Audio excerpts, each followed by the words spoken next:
Brothers, how y'all doing this Sabbath day? Good. All praises, all praises. Lot to go over. I'm going to continue the series that I've been working on. I'm not going to cut that short. Like, I know some of you are new, so just take notes. And if you get it, you get it. You don't, you don't. That's my motto. That's how we was brought up. They go over to class. Oh, you didn't get it? Shame on you. Just study your notes, and it'll come to you one year. Let's open up today's. Get Ezekiel. Who's reading for me? Riverdale got you, Bishop. Riverdale? We got you, Bishop. All right. Riverdale is in the house. All praises. Go to Ezekiel 9. If I forgot to bring this out last week, I forgot. You know, you do a class and then you listen to it or somebody will ask you a question and you'll be like, damn, I forgot to bring this part out. That happens quite a lot when you do classes. Read Ezekiel 9 and 4. The book of Ezekiel, chapter 9 and verse 4. And the Lord said unto him, go through the midst of the city, through the midst of Jerusalem, and set a mark upon the foreheads of the men that sigh and that cry for all the abominations that be done in the midst thereof. So that's the men that's keeping the commandments. That's the mark, so they don't get killed. Read on. Here's the part I want to get to. Verse 5. And to the others, he said in mine hearing, go ye after him through the city and smite. Smite means kill. Go ahead. Let not your eyes spare.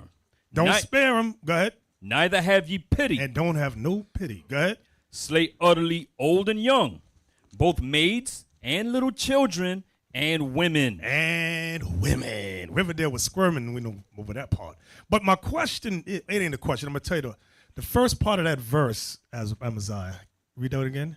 Slay utterly. No, and to the others. And to the others, he said in mine hearing, go ye after him through the city and smite. So the part I want to show you is when it says in mine hearing. The reason he says in mine hearing, what happens when somebody's smiting you or killing you? What are you doing? God wants to hear people scream. He wants to hear men scream, old people scream, old women scream, babies scream, and women. He wants to hear them scream. So that's all I want to do. I'll just add that to last time's notes. Scream, be scream. Let's go. So today's class, we're going to deal with Revelation chapter 6. But we're going to open up with Revelation. This part I don't have in my notes, but it just popped in my head, so I'm just going to look real quick. Go to Revelation 5 and 1. The book of Revelation, chapter 5, verse 1. And I saw in the right hand of him that sat on the throne a book written within, and on the backside sealed with 7 seals. So, again, we've done most of the seals, so today we're going to complete the seals, all right? But that ain't the end of the series. So before we get to Revelation 6, I'm going to preface Revelation 6 with the precept chapter of Zechariah chapter 6, and we're going to start there at verse 1. Zechariah chapter 6, and read verse 1 for me. The book of Zechariah chapter 6 and verse 1.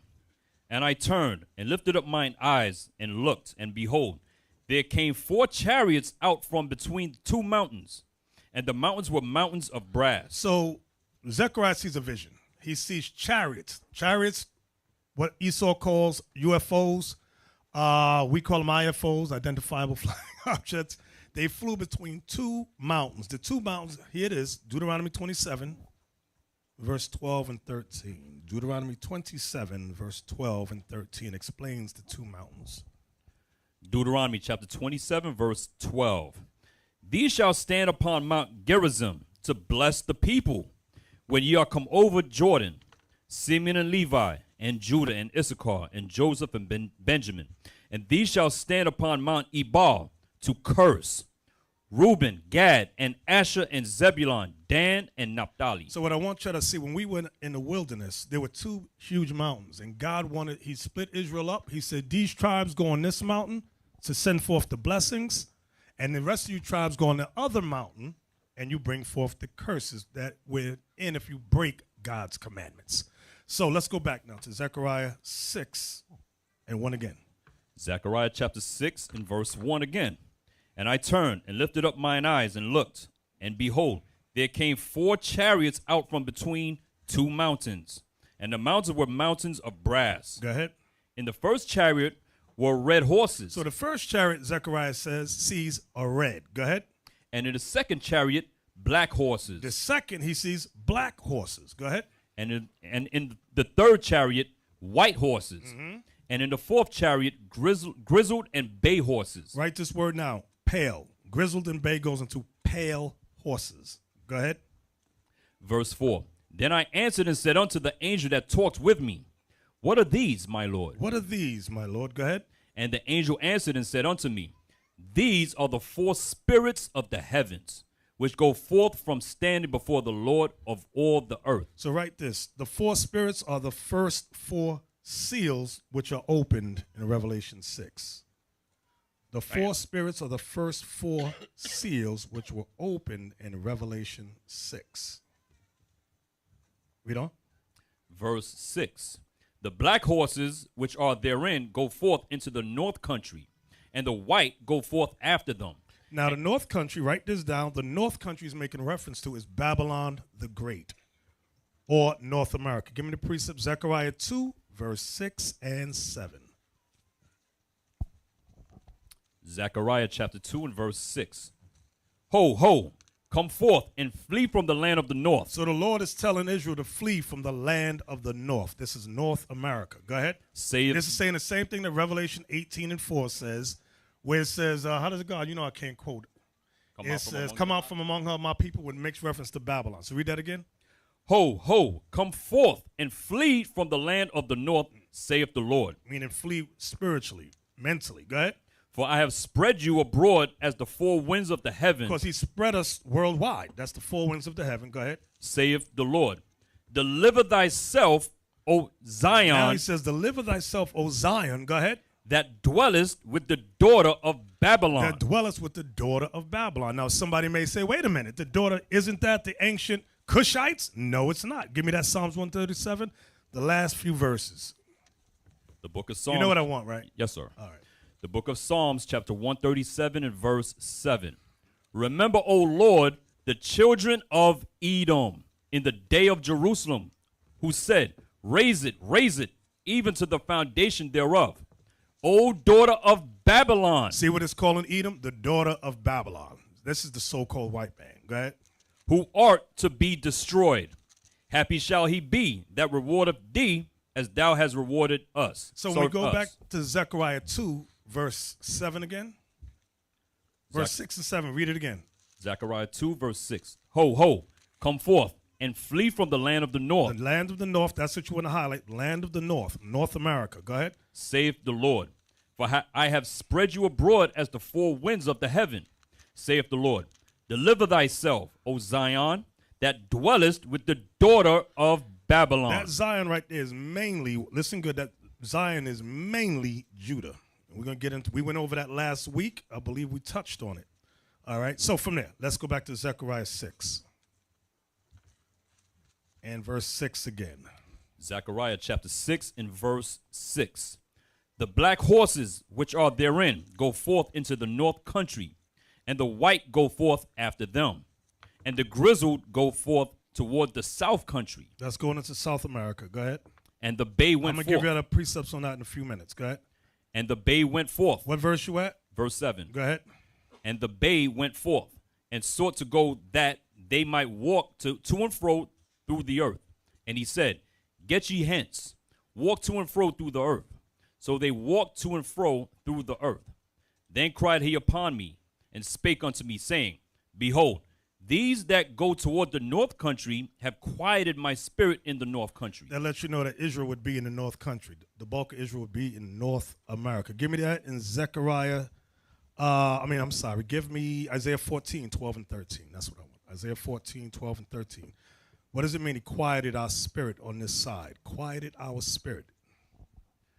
They that went towards the north country has quieted my spirit. And that means shut us up.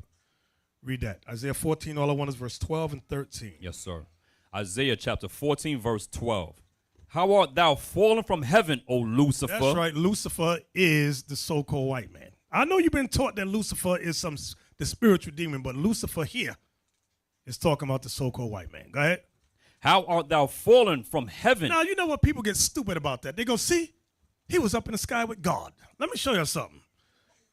Give me Lamentations 2. I think that's it. I'm shooting from the hip. Verse 1 and 2 about the Israelites.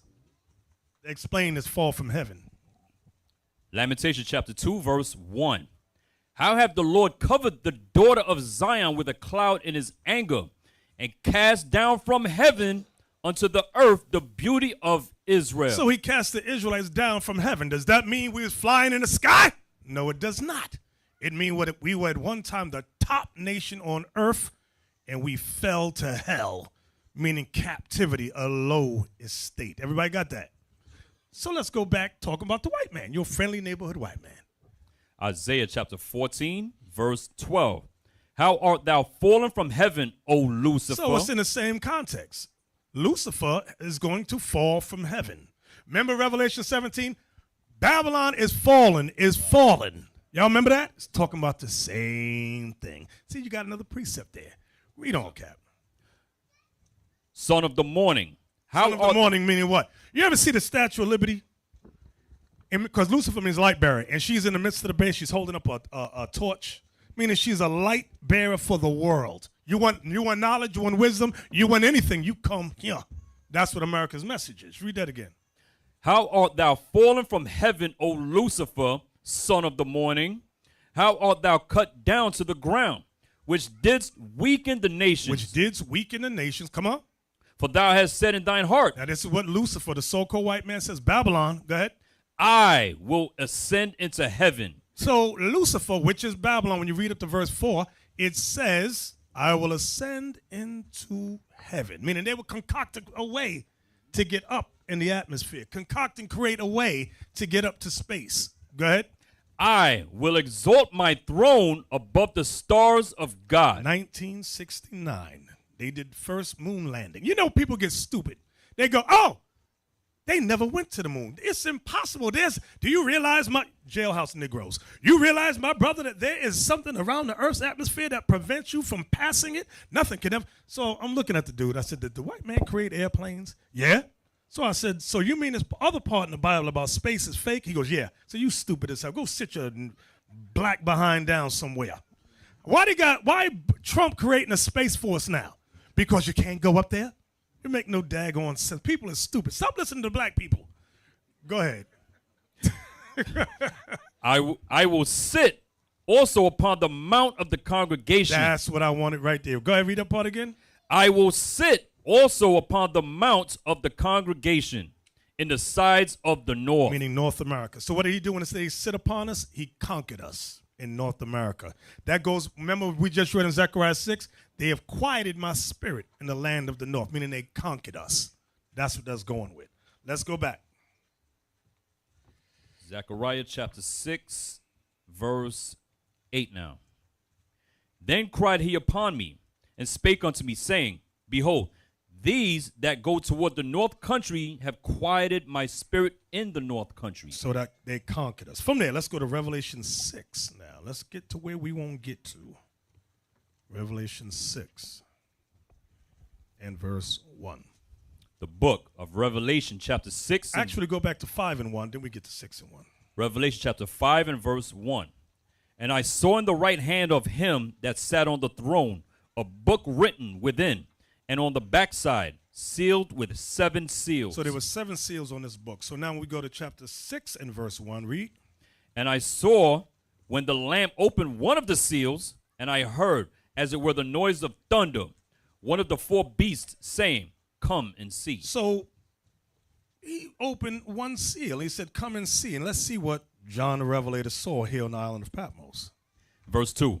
And I saw, and behold, a white horse, and he that sat on him had a bow, and a crown was given unto him, and he went forth conquering and to conquer. So this white horse here went forth conquering and to conquer. And how many crowns did he have on his head? He had a crown, one crown. This is going into, I'm going to explain, the rise of Babylon. It begins with Esau, establishing of Babylon the Great in the north country. Watch this. Give me John 1, verse 36. But I want, because this is what I forgot. Somebody said in Revelation 6 and 1, you see a part where it says, and I saw when the Lamb opened one of the seals. This is the precept for the Lamb, because people get dumb as hell. Christians make me sick. These damn Christian commentaries are dumb as hell. What is the Lamb? Read that. John chapter 1, verse 36. And looking upon Jesus as he walks, he saith, Behold, the Lamb of God. That's what we wanted. So in Revelation 6 and 1, the Lamb is talking about Christ. So when we get to Revelation 6 and 2, back to the horse now, and I saw and behold a white horse. White generally symbolizes righteousness, right? So you have many Christian commentaries that say this might be Christ. This is not talking about Christ, because Christ is the one that opened the first seal. This is going into a man that would portray himself as righteous, conquering. That's what it's going into. Watch this. Give me Revelation 13 and verse 7. The book of Revelation chapter 13 and verse 7. Mm-hmm. And it was given unto him. That him. We're going to see about this him here. Go ahead. To make war with the saints. The saints. Let's see who the saints are. Give me that Psalms 149, please. It was given unto him. What you're going to find out is the Bible is redundant. Revelation is very redundant. The same thing the New Testament says is often said in the Old Testament as well. It's always said in the Old Testament. Read that. Psalms chapter 148, verse 14. We want to see who the saints are. Go ahead. He also exalteth the horn of his people, the praise of all his saints, even of the children of Israel. So the children of Israel are the saints. So when we go back now to Revelation 13 and 7. Revelation chapter 13 and verse 7. I'm sorry if I'm going too fast. Let me see. I'll try and slow it down for some of y'all. And it was given unto him. We want to know about this him. Go ahead. To make war with the saints. To make war with the Israelites. Go ahead. And to overcome them. And to overcome or to conquer them. Go ahead. And power was given him over all kindreds. And not only did he overcome and conquer the Israelites, he had power over all kindreds. Go ahead. And tongues. And tongues. And nations. And nations. Was that the whole verse? Yes, sir. Let's go back to Revelation 6 again. So when we read about the white horse, write this down. The white horse goes back to Zechariah 6, verse 3, when it talks about the white, what did it say? The white horse there. Did it say chariot or horse? No, it's a horse. Horse. Let me look. Go get it. You know I'll be forgetting. It said horse? Oh, I forgot. Look at it again. You know I'm getting old. Zechariah 6 and 3. Yeah, and in the third chariot, white horses. Yes, okay. So this white horse goes back to the same white horse of Zechariah 6, verse 3, wherein this man would go forth and conquer. Now, you might say, why does it say white? Give me that in Matthew 24. There's something Christ warned us about.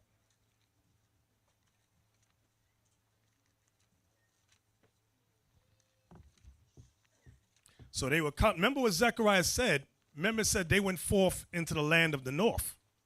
All right? Where we at? What did I say? Go Matthew 24? 24. You didn't give me a verse yet. 4 and 5. Matthew chapter 24 and verse 4. And Jesus answered and said unto them, Take heed that no man deceive you. For many shall come in my name, saying, I am Christ, and shall deceive many. So now, Officer Noah, give me the first clip. The Spanish conquest. The Spanish conquest. And we're going to start at 2 minutes and 38 seconds. You got that? Write that down. 2 minutes, 38 seconds. And we're going to go to 5 minutes and 12 seconds.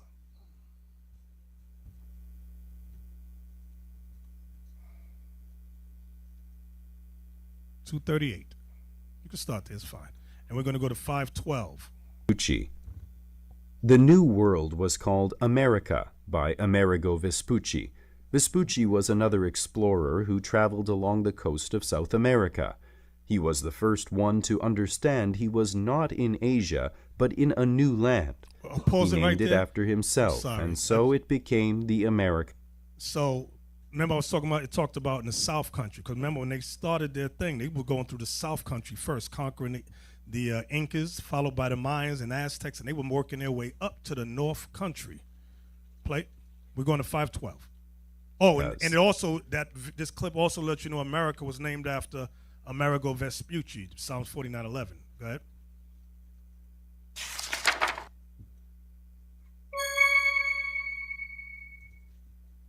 More than just spices. The Spaniards were excited with the new land they had discovered. The explorers had different interests. Some wanted to become rich. Others wanted you to see them spread down their there praying, religion. right? And yet, They all came allegedly in the name of white man Jesus. That's what they did. They came in the name of Jesus, conquering. Go ahead. interests. Some wanted to become rich. Others wanted to spread their religion. And yet others were simply interested in making more discoveries. The Queen and King of Spain wanted silver and gold. Thousands of Spaniards sailed to the Americas, hoping to get what they wanted.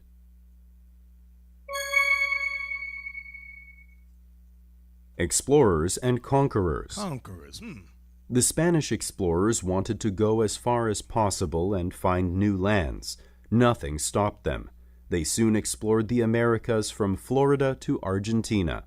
Conquistadors like Hernan Cortez and Francisco Pizarro didn't want to explore. The word They wanted conquistador to is conquer Spanish the for land and conquerors. own it. They wanted money and gold for themselves and their king. They fought until they won.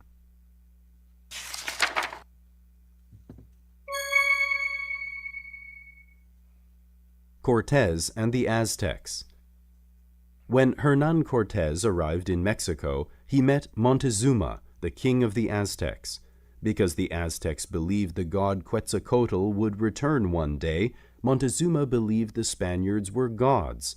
All was peaceful for a while. Later, other Spaniards arrived who wanted to replace Cortez. At the same time, some natives rebelled. A war began and Montezuma died. Many Aztec people died from smallpox, a disease the conquistadors introduced. Those remaining fought against Cortez. Even though Cortez only had 600 soldiers, he defeated the Aztecs. Cortez began a new government in the name of Spain. 100 years after the conquest, the Aztec population had decreased from 25 million to 1 million. Damn. Stop right there. Give me Habakkuk chapter 1. So this white horse where he had a crown on, went forward, and he had a bow, conquering and to conquer. Give me Habakkuk 1. Let's start at verse 6. Habakkuk chapter 1, because the prophet Habakkuk spoke about this very same thing. The book of Habakkuk, chapter 1 and verse 6. For lo, I raise up the Chaldeans. Now the Chaldeans are the upper echelon or the elite of the ancient Cushites. But guess what? This goes beyond the Cushites. This is a metaphor for the conquering of the Americas. Like it says in Deuteronomy 28:46. Remember what it says? Give me that. Let's just read it, because I know some of y'all are new. So I'm going to just take a few steps. The book of Deuteronomy, chapter 28, verse 46. And they shall be upon thee for a sign and for a wonder, and upon thy seed forever. So the curses of Israel going into captivity, being conquered, would constantly happen. Now give me the one in Job where it talks about the words of God are double in wisdom. Going to Job 11 and 6. If I can get there. The book of Job, chapter 11 and verse 6. Pay close attention. Go ahead. And that he would shew thee the secrets of wisdom, that they are double to that which is. So God's wisdom, his words are double in meaning to what is written. So you'll read something, some of these things have double meanings. Was that it? Yes, sir. No, there's more. Know therefore that God exacteth of thee less than thine iniquity deserveth. Right, so God's dealing with, we all need to be jacked up and put to death, but he ain't dealing with us. He ain't dealing with the Israelites that way. Oh, we better be grateful for that. Let's go back to Habakkuk. Yeah. Chapter 1 and verse 6. For lo, I raise up the Chaldeans. So the Chaldeans is going into, it's a metaphor for the white man. It's a similitude for so-called white man, Esau. that bitter and hasty nation, That bitter and hasty nation, which shall march through the breadth of the land, which shall march through the breadth of the land, from south towards the north. Go ahead. to possess the dwelling places that are not theirs. Didn't the conquistadors do that? Yes, they did. You better believe they did this thing. Go ahead. They are That's why Esau's called the daughter of Babylon. Go ahead. They are terrible and dreadful. Their judgment and their dignity shall proceed of themselves. Their horses That also, goes like another scripture says, the pride of their heart has deceived them. Go ahead. their horses also are swifter than the leopards, And yes, they came with horses. Go ahead. And they were swift. Go ahead. and are more fierce than the evening wolves. And their horsemen shall spread themselves, and their horsemen shall come from far. Meaning Spain. Go ahead. They shall fly as the eagle that hasteth to eat. It's letting you know their symbol. Their symbol of Spain was the eagle. Go ahead. They shall come all for violence. They didn't come for spices. God says they came for violence, to conquer the 12 tribes of Israel. That was their mission. That was their goal. And they were very successful. Go ahead. They shall come all for violence. Their faces shall sup up as the east wind. Right, because they came from the east. Go ahead. And they shall gather the captivity as the sand. That's what the proof. They gathered the captivity. Go ahead. And they shall scoff at the kings. They scoffed at all the kings that they found and came across. Well, this in Spanish, what they call it? The caciques. They didn't give a damn about Montezuma, Atahualpa. They didn't care. They scoffed at them. Go ahead. And the princes shall be a scorn unto them. They shall deride every stronghold. Whatever stronghold we had, like when you look amongst the Incas and the Mayans, they had many strongholds. They tore into them things. Remember when they came, these guys came with armor. Esau came with armor. They thought these dudes was invincible. Who was a guy that said, let's drown one of them and see if he's a god? You remember his name? Everybody, you remember his name? I believe it was in Puerto Rico. What is his name? I can't hear you. Atwe. He said, let's see if this guy, if they are gods. Let's drown them with all their armor on. They held him underwater. They said, he might get up. I don't know. Let's just hold him down a little bit. Let's see. He's storming. Just keep on holding. They said, if he get up, he going to kill us. He's a god. I want to test. Then the last bubble came up, and you ain't seen no more bubbles. They said, he's not a god. They're not gods. They went crazy going after Esau. But even then, Satan was rolling with Esau. Satan said, don't worry, I got this. Damn. Go ahead. They shall deride every stronghold, for they shall heap dust. They shall heap dust, confusion, and take it. And take it. Then shall his mind change, and he shall pass over and offend, imputing this his power unto his God. His God, who was the God he came with? Anybody know?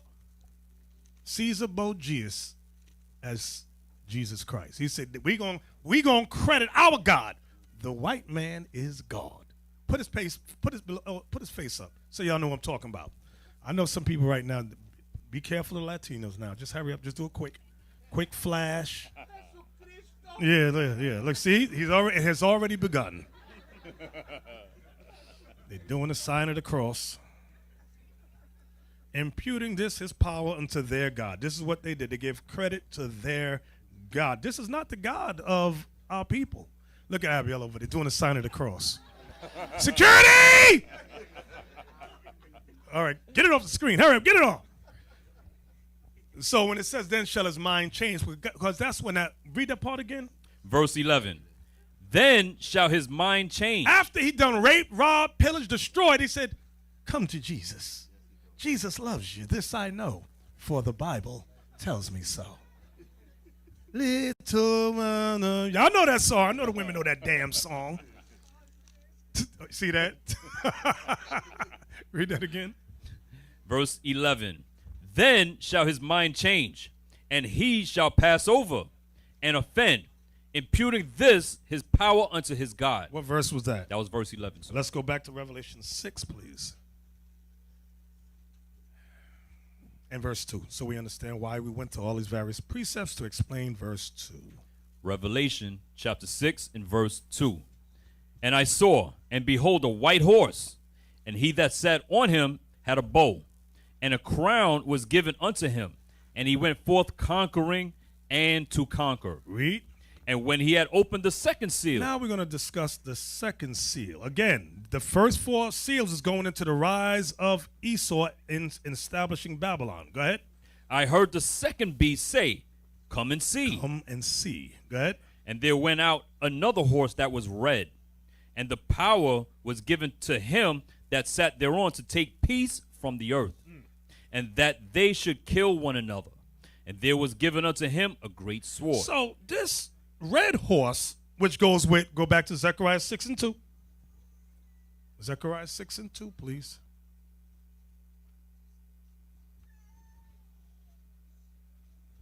The book of Zechariah, chapter 6, verse 2. In the first chariot were red horses, and in the second chariot, black horses. So we're dealing with the red ones now. So we go back now to Revelation 6, verse 3 and 4. Remember what it said? It said the red horse, that's very key, takes away peace from the earth, and it said he had a great sword in his hand. Is that what it said? Yes, sir. He had a great sword. There was given unto him a great sword. So now let's see why it says red. Give me Genesis 25. We're going to read 21 to 25. The book of Genesis, chapter 25, verse 21. Mm-hmm. And it says, verse 21. And Isaac entreated the Lord for his wife, because she was barren. And the Lord was entreated of him. And Rebekah his wife conceived. And the children struggled together within her. And she said, If it be so, why am I thus? And she went to inquire of the Lord. And the Lord said unto her, 2 nations are in thy womb, and 2 manner of people shall be separated from thy bowels. And the one people shall be stronger than the other people, and the elder shall serve the younger. And when her days to be delivered were fulfilled, behold, there were twins in her womb. And the first came out red. The first came out red. Go ahead. All over like an hairy garment. Mm-hmm. And they called his name Esau. They called his name Esau. That's what we wanted there. Now, remember what it said. Let's think back now what it said. It said about this red horse that he would take away peace from the earth and he would have a sword. Give me that in Genesis 27, 38 to 40. Listen to the prophecy that was given to Esau regarding the sword. Genesis chapter 27, verse 38. And Esau said unto his father, Hast thou but one blessing, my father? Bless me, even me also, O my father. And Esau lifted up his voice, and he wept. And Isaac his father answered and said unto him, Behold, thy dwelling shall be the fatness of the earth, and of the dew of heaven from above. And by thy sword shalt thou live. And by thy sword thou shalt live. That's how Esau lived. That's how he got into the fatness of the earth. The fatness of the earth means the best places. As the dew of heaven means they would be everywhere. But you got to ask, how did they get everywhere? Like, how did they get into South Africa? They didn't get there by voting. They pillaged, raped, robbed, and murdered. They came with the sword. How did they get in Puerto Rico? With the sword. Wherever they went, they got there by the sword. It was not voting, had nothing to do with democracy. It was all war. Give me that next precept for that. I believe it's, because I ain't getting my notes. I think it's Micah 2 and 1.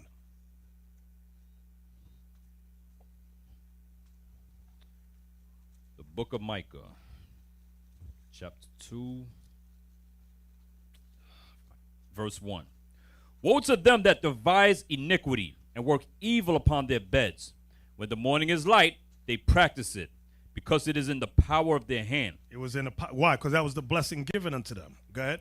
And they covet fields. They covet fields. Go ahead. And take them by violence. They take them by violence. And houses, and take them away. So they oppress a man and his house. So they oppress a man and his house. Even a man and his heritage. And now give me, watch this, Psalm 55:21. These are just various precepts about this red horse with the sword that would take away peace from the earth. Psalms chapter 55 and verse 21. The words of his mouth were smoother than butter. That's Christianity. The words of his mouth were smoother than butter. Go ahead. But war was in his heart. But war was in his heart. He said, come to Sunday school, come learn Jesus. Then you got a sword in your neck. You're dead. If people got to saying in the word, you ever hear this? They say, they came with the Bible and we close. How does it go? they came with the Bible, and when we had the land, and when they at the end of it, they had the land, we had the Bible. Okay, no, we gotta clean that up. Right. They came with white Jesus. Right. We closed our eyes, and then when we opened them, we had white Jesus, and they had the land, because we always had the scriptures. Okay, when you look at the artifacts in Mexico, remember those? I forgot the name of those rocks. Help me out here. Those two big boulders with the commandments written all in them. Los Lunas. Yeah. Don't say it in Spanish. Can you help me in English, bro? He says in Spanish again. That's what it's called. Los Lunas Decalogue Stone. Oh, see, I understand Decalogue Stone. Thank you, Abiel. Where they had and it were written in ancient Hebrew. And the brother, who was with me in Puerto Rico? You was with me? You was with me, Zeph. Remember the brother that found those old relics? All those artifacts written in ancient Hebrew, okay? And all the Jewish scholars will not admit that those are authentic. And we told them if they admit that's authentic, Puerto Rico's history going to change forever. That's what it's all. We don't know. We cannot tell. Damn demons they are. So, from there, did you read Psalm 55? Oh, I didn't finish it. I'll read it. Well, y'all was something to say something. So being that stone exists and it has that information on it, and you see how they're trying to cover that information up, they don't want that information to come out there. These are the Edomite scholars saying this. Yes. But then you have Negroes that's saying the same damn thing. Yes. They're following after their master. That's what it really is. That's the same thought with that mess that they're trying to speak about Northern Kingdom. Yep. You're right. Absolutely right about that. Read that again. The Psalm 55. Verse 21. The words of his mouth were smoother than butter. Yeah, that's Christianity. But war was in his heart. War was in his heart. Go ahead. His words were softer than oil. That's Christianity. That our God loves us all, every one. Yet were there drawn swords. Yet were they drawn swords. That's the blessing God gave Esau. You got to ask yourself, what does it mean by thy sword thou shalt live? Meaning they were given the art of war. Thank you. I'll give you an example.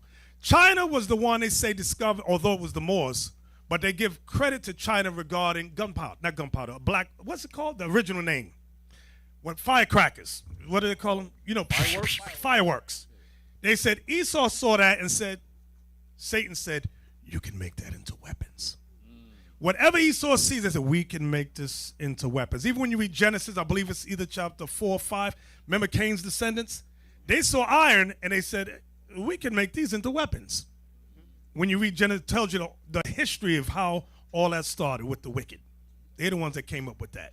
Tubal-Cain, thank you, that's his name right there. Let's go back. Revelation chapter 6, verse 4 again. I'll read verse 4 again. And there went out another horse that was red, and power was given to him that sat thereon, to take peace from the earth, and that they should... what I like? It says power was given unto him to take peace from the earth. You got to think about that. Remember in Revelation 13, if I'm not mistaken, it just popped into my head. Might be verse 1 or 2. It says something very similar. Verse 2. Revelation chapter 13 and verse 2. And the beast which I saw was like unto a leopard, and his feet were as the feet of a bear. And all this is talking about Esau. All this is Esau. This because the Bible talks about the 7 heads and the 10 horns. But I'm not dealing with that today. We touched on it already. But go ahead. I just want to show you this bottom part of this verse. Go ahead. And his mouth as the mouth of a lion. And the dragon gave him his power. That's what we wanted to get. And the dragon gave him his power. Go ahead. And his seat. And great authority. Satan, I'll tell you, Satan rolled with the devil. Esau rolled with the damn devil. You got Haitians talking about voodoo. We gonna pray to the devil against you. The white man goes, I am the devil.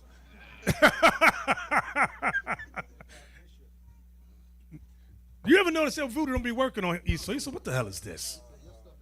Yeah, Bishop. There was a prisoner there called Aristide. Yeah, he practiced voodoo. But when the white men come and get him overnight, kidnap his simple behind, bring him to Africa, why their voodoo did not work for him? What was the guy we met in Liberia? General Butt Naked. That dude was expert in voodoo, but it did nothing against Esau for some reason. Esau just laughed.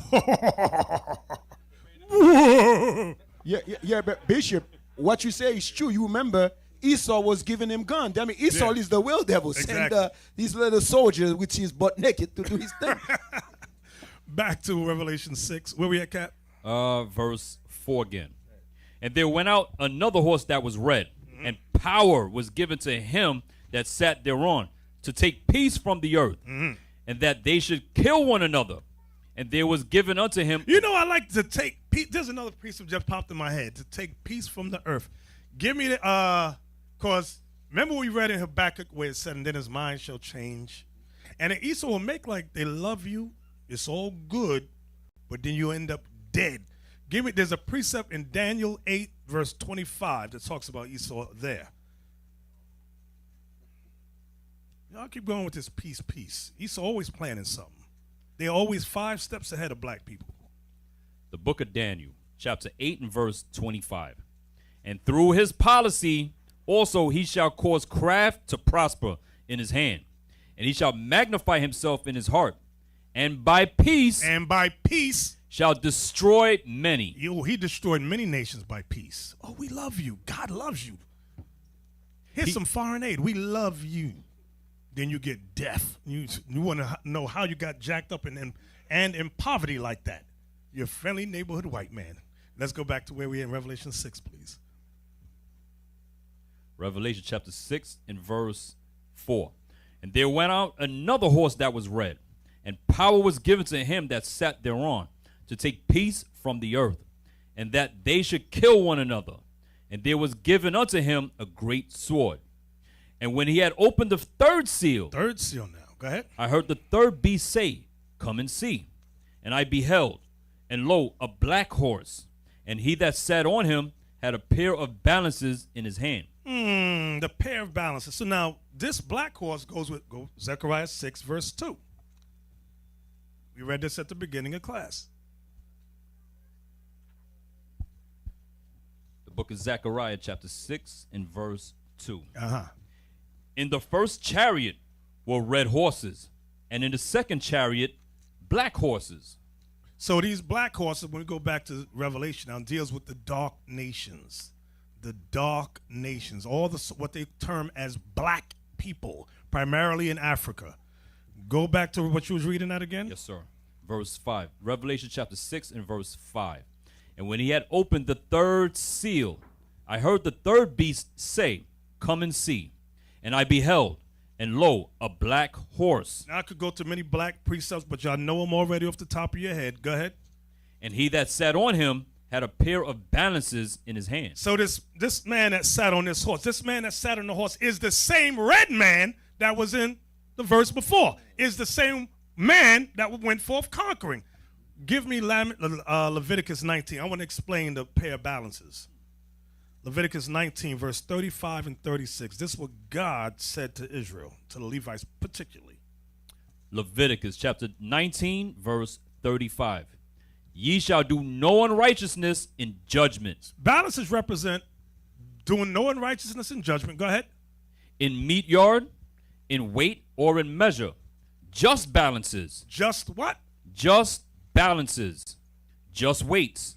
A just ephah and a just hin shall ye have. So those are all measuring things when it comes to money and weight. Everything God was telling us, we have to be just. We must have a pair of just balances. Everybody understand that? Was that the end of that verse? No, sir. I am the Lord your God, which brought you out of the land of Egypt. Right. So God told us to have just balances. So when we go back to Revelation 6 again, now we have a better understanding of what this pair of balances is talking about. Read 5 again. Revelation chapter 6 and verse 5. And when he had opened the third seal, I heard the third beast say, Come and see. And I beheld, and lo, a black horse. And he that sat on him had a pair of balances in his hand. And I heard a voice in the midst of the four beasts saying, A measure of wheat for a penny. So now they're telling you, just wait. A measure of wheat for a penny. Go ahead. And 3 measures of barley for a penny. And 3 measures of barley for a penny. And see thou hurt not the oil and the wine. And don't do unrighteousness when it comes to oil and wine. So now watch this.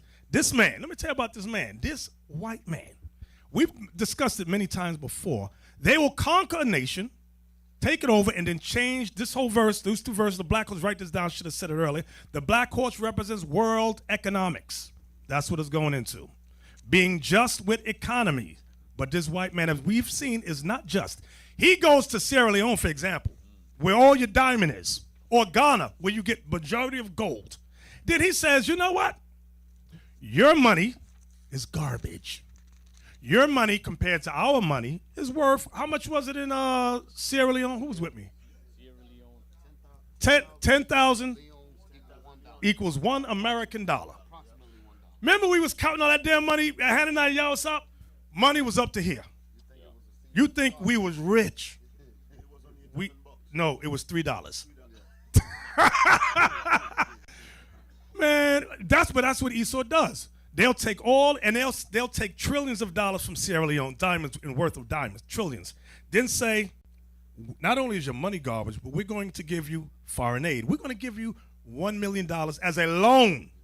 As a loan. You got to pay it back. But they're like, how can we pay this back? We have nothing. But Esau, remember, it said he conquered, he take away peace from the earth, and he got the sword. The black, they have no power, and they can't say nothing. You better suck it up or we'll shut everything down. Get a mic. You can get a mic down there? He set up policies where the people, the natives, cannot even manufacture their own resources. Right. They have to outsource that, and then when they sell it back to them, they have to pay for that. And being that they can't pay for it, then they have to take out a loan, and the loan automatically has debt attached to it. Mm-hmm. So that's how the countries constantly go into further a vortex of death, debt, a vortex of debt. Hey, you know what's so funny? Last year, if I'm not mistaken, they give Sierra Leone $80 million. Sierra Leone got diamond, gold, oil. What else they got? They got a lot of stuff. Bauxite. Yeah. They Bauxite only is give that them, tin like they make these cameras from, yes, the metal in these cameras. They got $80 million from the U.S. But France took $500 billion a year out of Africa. Right. Exactly. That's what $500 billion a year. Mm-hmm. Then they give them 18 million. And they let them borrow 18 million. Exactly. So when it comes to the world economy, they're very unjust. This is what God is saying would be in these last days. Give me that in Lamentations 5. We're going to read 1 through 4 for an example. So the angel was telling this black horse to be just, but this man is not just when it comes to the dark nations. Read that. Lamentations chapter 5, verse 1. Mm-hmm. Remember, O Lord, what has come upon us. Consider and behold our reproach. Our inheritance is turned to strangers. Our land is turned to strangers. Strangers have taken our lands. Go ahead. Our houses to aliens. God calls the white man the real aliens. They're busy talking about the Mexicans are aliens. Oh, no. Oh, no, Mr. White Man. Au contraire, mon frère. You are the real aliens. That's right. Did I say that right, Malachi? Yep. I practiced all week. So, aliens, they're the real aliens. Go ahead. Verse 3. We are orphans and fatherless. Our mothers are as widows. Because they were killing us. Go ahead. We have drunken our water for money. Do you see that part right there? We have drunken our water for money. When Spain took the land, they said, you want a drink of water? Pay me. Pay me. You want to drink water? You can't imagine this. I'm going to tell you what they did in, not Brazil, Bolivia. It's a documentary, Zeph, you sent it to it, called Even the Rain. They taxed the people because they said we can't afford to buy a bottle of water. So they was collecting rainwater. That comes from the heavens. The government was taxing them. And it caused a whole damn revolution out there of rioting.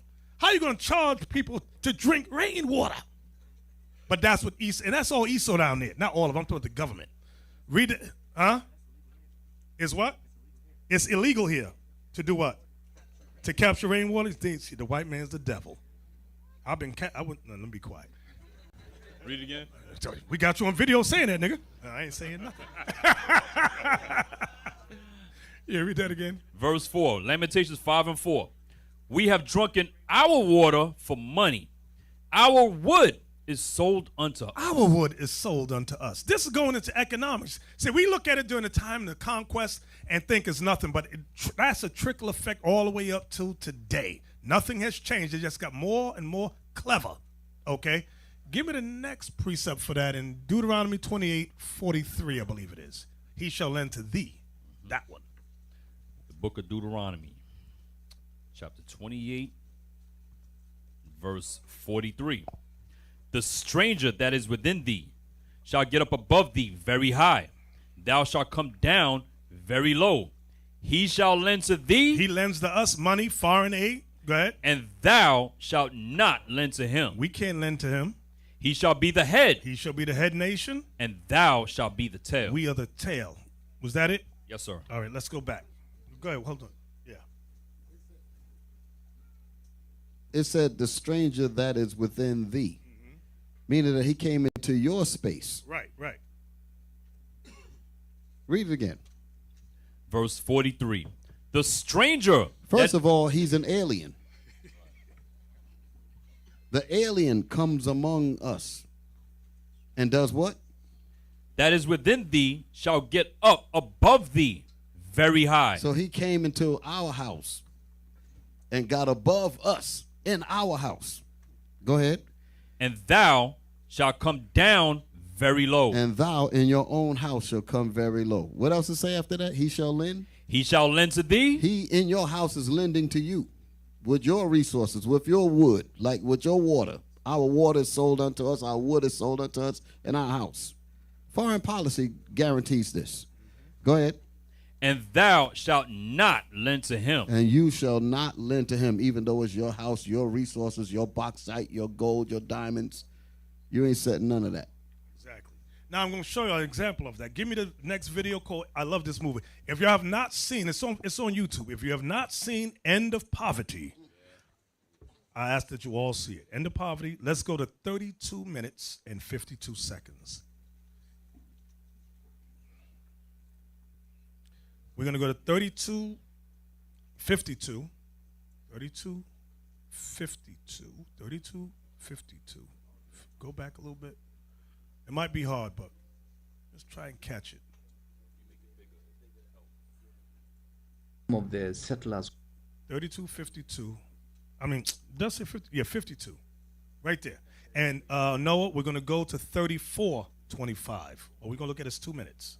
34, 25. I want everybody to listen good. those challenges are still there. Some of the settlers, when they moved from this country in 1964-65 up to 1970, now they benchmarked their operations in Europe, and therefore we became the producers of raw materials, and they were now the agents for marketing and processing. Therefore, all the value addition of our crops were done away from Africa. Because like roasting of coffee, just to pick that particular crop, is done away from Kenya. He's going to talk about coffee and tea for a moment. Back it up a little a few seconds. He said, I'm just going to pick these two off the top, coffee and tea. Right. Right, it's raw materials in its raw form when you pick it. Go ahead. Operations in Europe, and therefore we became the producers of raw materials, and they were now the agents for marketing and processing. Therefore, all the value addition of our crops were done away from Africa. Because like roasting of coffee, just to pick that particular crop, is done away from Kenya. In fact, you are aware that Germany, which does not have a single bush of coffee, is the largest exporter of coffee. Pause that. Tea Did is y'all the hear that? same. He said Germany does not have a blade of a bush, nothing in Germany of coffee, but they're the largest exporters of coffee. Go back. They're the devil the Bible speaks of. I can't say it enough. So let me get this straight. That's what you call They theft. went over there, they took the coffee, and they sell it back to them. Yes, and they pay them pennies on a bushel. Then when they process it, now and the coffee will be like what, $5? Now, you got Starbucks, $5 a damn cup. But meanwhile, they pay the people pennies to pick that bushel. That's Bishop, where the coffee comes I think the Clintons do. Remember what the Clintons do to Haiti with that rice? from. Yes, right. They destroying the rice thing in Haiti. Now what Haiti have to do?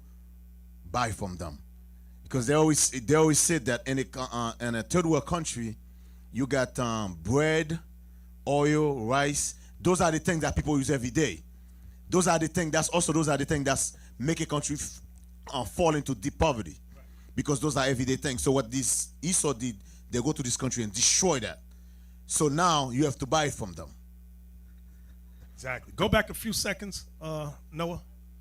I don't want to miss away from Africa. Because like roasting of coffee, just to pick that particular crop, is done away from Kenya. In fact, you are aware that Germany, which does not have a single bush of coffee, is the largest exporter of coffee. Tea is the same. The tea that you consume in Sudan, you take it first to Europe, then Lipton brings it back to Sudan and a number of other countries in Northern Africa and a number of other countries. One of the legacies of Was that it? colonialism No, keep is going. that We're going. What I the say poor we're going? countries of the third world Go back. are No, pay attention to me. Go. What's that? That's not you. Was that Enoch? Who should I yell at? Hosea? One of y'all got to yell at. I need a name. I'll say Abiel. Abiel! All right, we going to 34:25, but I want to get this Edomite. Listen, I want y'all to hear what he's saying. Go back to when he starts. Go ahead. To Sudan and a number of other countries in Northern Africa and a number of other countries. One of the legacies of colonialism is that the poor countries of the third world are continuing to export raw materials, and the countries of Europe and North America produce and export finished products. This stems from a practice that was developed long ago, and the intention was to make sure that the countries of the third world remain backward and remain dependent and are never. Yeah, they do that to make sure these nations can never rise up above the poverty level. And if you think about it, they said in Africa, Esau only allows 12 countries to manufacture small weapons. Only 12. The rest, they said, you're not allowed to make weapons. I'm in my own country. You're going to tell me I can't make weapons. Yes, we're going to tell you you can't make weapons. And if you do, we're going to cut you off from the world, and you're going to die in poverty. That's what Esau does. Go back to the devil. Go back. Go back to where you started again.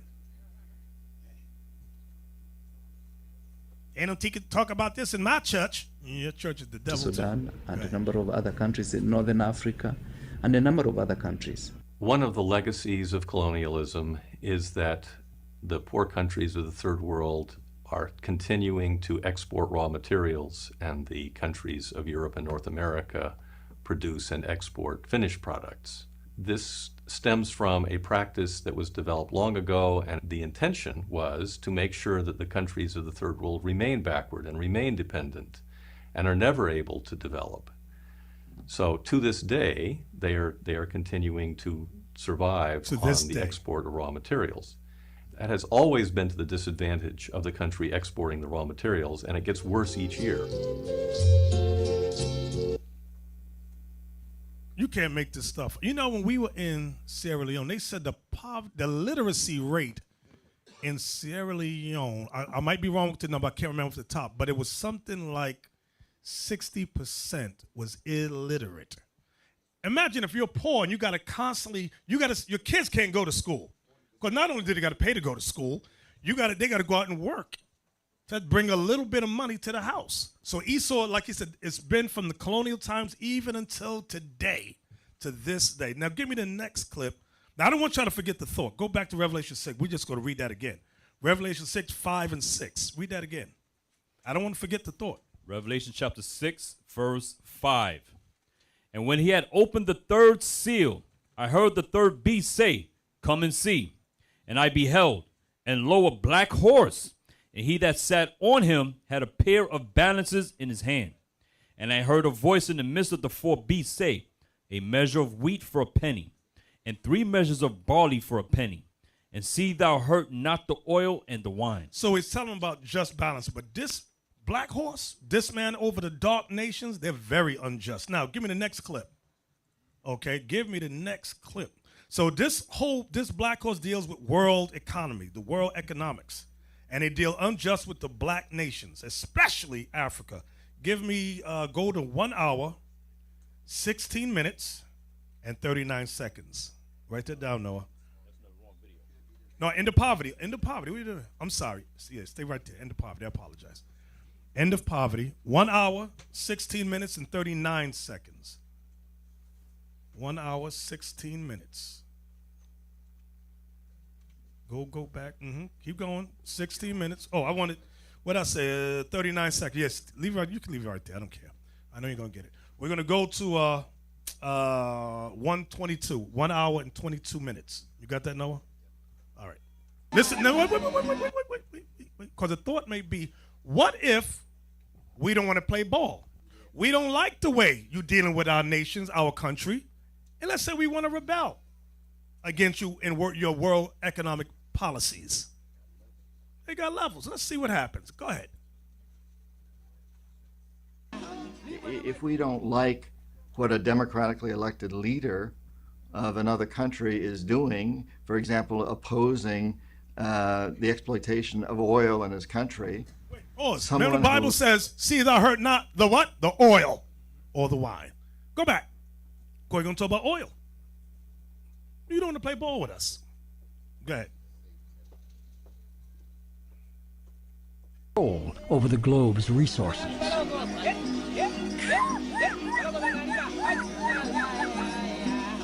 If we don't like what a democratically elected leader of another country is doing, for example, opposing the exploitation of oil in his country, someone who looks like me will walk into that president's office. I had the job at one time. Walks into the office and says, and now I just want to remind you that I can make you and your family very, very rich if you play my game, our game. Or I can see to it that you're thrown out of office or assassinated if you decide to fulfill your campaign promises. Yeah, pause right there. You got to pause. When America sets people, see, I'll be thinking America's this holy Christian, just love. No, they are the, when they laugh at black people in gangs in Puerto Rico, y'all not the real gangsters, my man. Esau's the gangster. They run the world. Go back. You got to hear what the devil says. He said, people that look like me will pay you a visit. And you go look at a little sucker white man. You little sucker white man, he's going to say, and he talk with his white voice, hey, we can make you very, very rich. And you think you whoop his behind, and maybe you can. But he says, someone like me will come pay you a visit. You might even be assassinated. Go ahead. Yeah, Bishop. I can make you. Yeah, Bishop. Willie, he's involved in that. He said he had the job at one time. Yeah, I'm telling you. He played the role, so he's telling you from experience. He did it. Go ahead. You and your family very, very rich if you play. You gotta go back. Come on, Noah. Game. You missing the whole part where he says somebody that looks like me will pay you a visit. Go ahead, right there.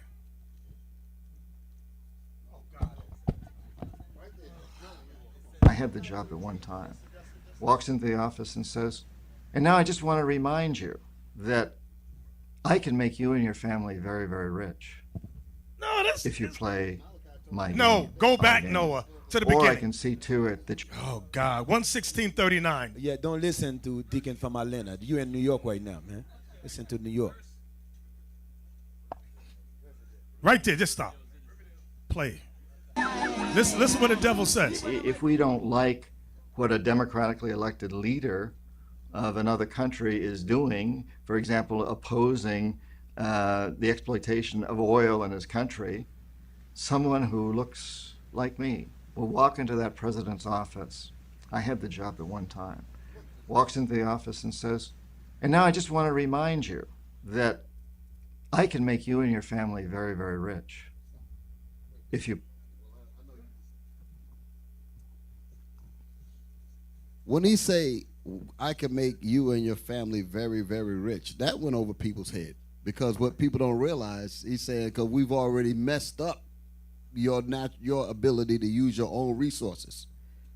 So they're going to take that away from them first and then say, we'll give it back to you and make you very, very rich if you play our game.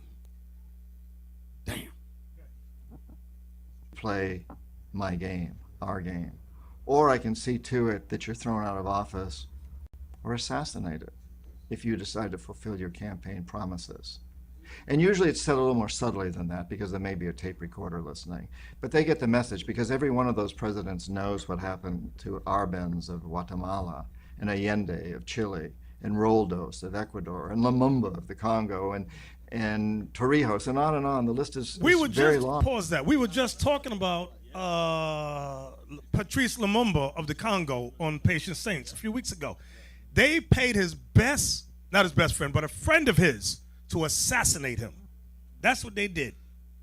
And he mentioned, and he said that they'll go in and they'll speak to the person that's quote unquote democratically elected, and because they mentioned the man Torrijos. Many of y'all might not know who that person is. That goes into Panama. That Panama situation, that documentary about it's on YouTube. The Panama deception. That's what they're talking about there when they said Torrijos.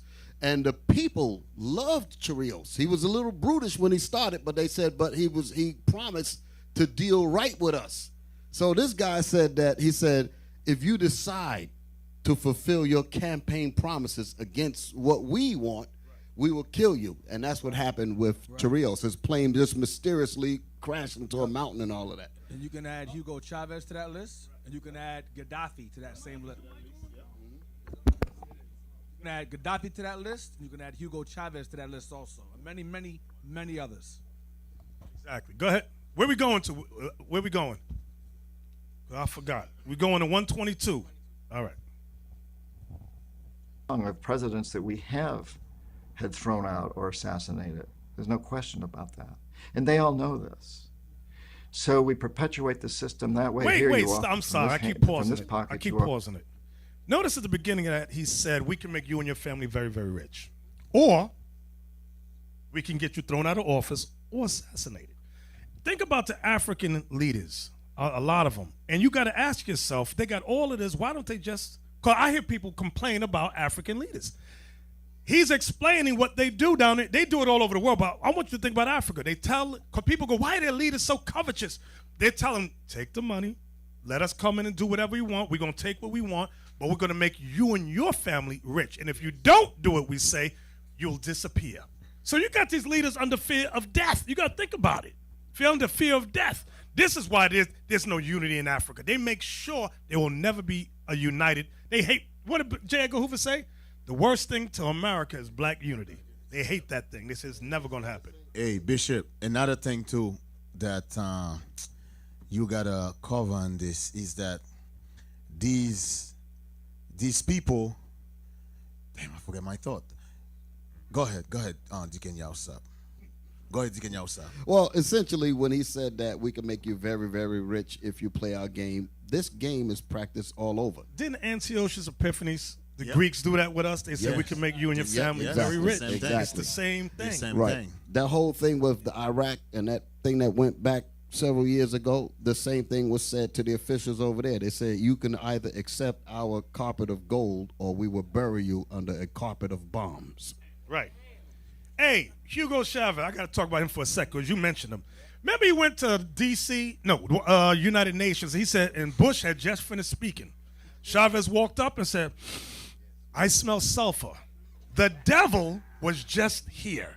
The devil was standing right here. And a white man was sitting in the audience, oh, we got to get this guy. He's calling us the devil. And he started when oil was going, the price of oil was skyrocketing here. Yep. Hugo Chavez said, I'm going to go to America.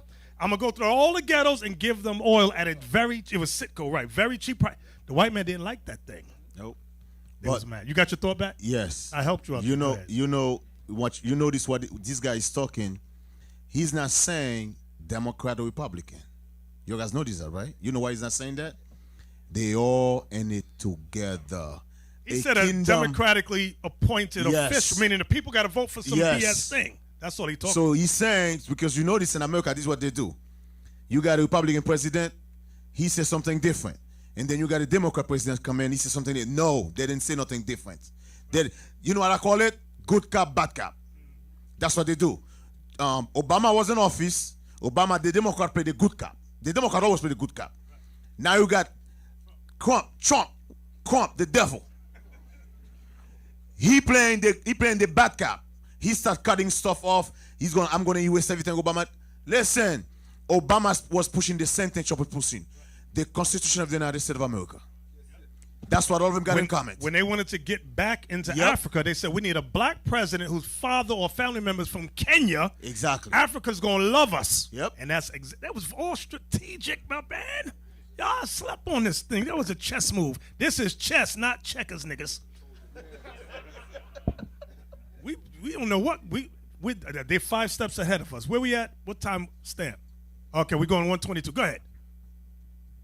So we perpetuate the system that way. Here you offer from this pocket, you offer a few $100 million, corruption. Or from this pocket, you offer subversives, jackals, to go in and overthrow the government or assassinate the president. And this has happened time and time and time again. Usually the economic hitmen are successful, so we don't need to send in the jackals. But on those occasions when we're not successful, as for me, I failed with Omar Torrijos in Panama and Jaime Roldos in Ecuador. And so the jackals were sent in and assassinated these men. The jackals is then named for hitmen. Yeah. He said subversives. And the literal hitmen. You don't play games. You getting killed. Right. When he used the word... You know what they did with Aristide? I'm sorry. They said, you don't follow our democracy. He woke up with a bag over his head. His wife had a bag over her head and had kids. Where they drag him? To Africa. And said, you ain't going to get back and over till you play ball. They could have killed him. And he agreed. Yeah.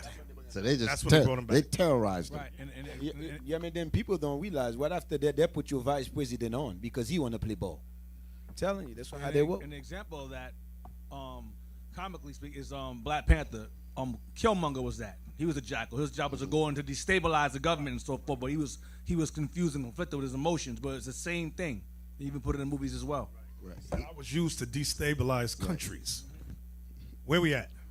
Go back. I don't want to forget the thought. I know I keep talking. I'm sorry. He was talking about subversives and jackals. Right. Go ahead. For me, I failed with Omar Torrijos in Panama and Jaime Roldos in Ecuador. And so the jackals were sent in and assassinated these men. In fact, the CIA was the private army of the president, being used for highly dubious, virtually invariably disastrous interventions in other people's countries, starting with the overthrow of the Iranian government in 1953 for the sake of the British Petroleum Company.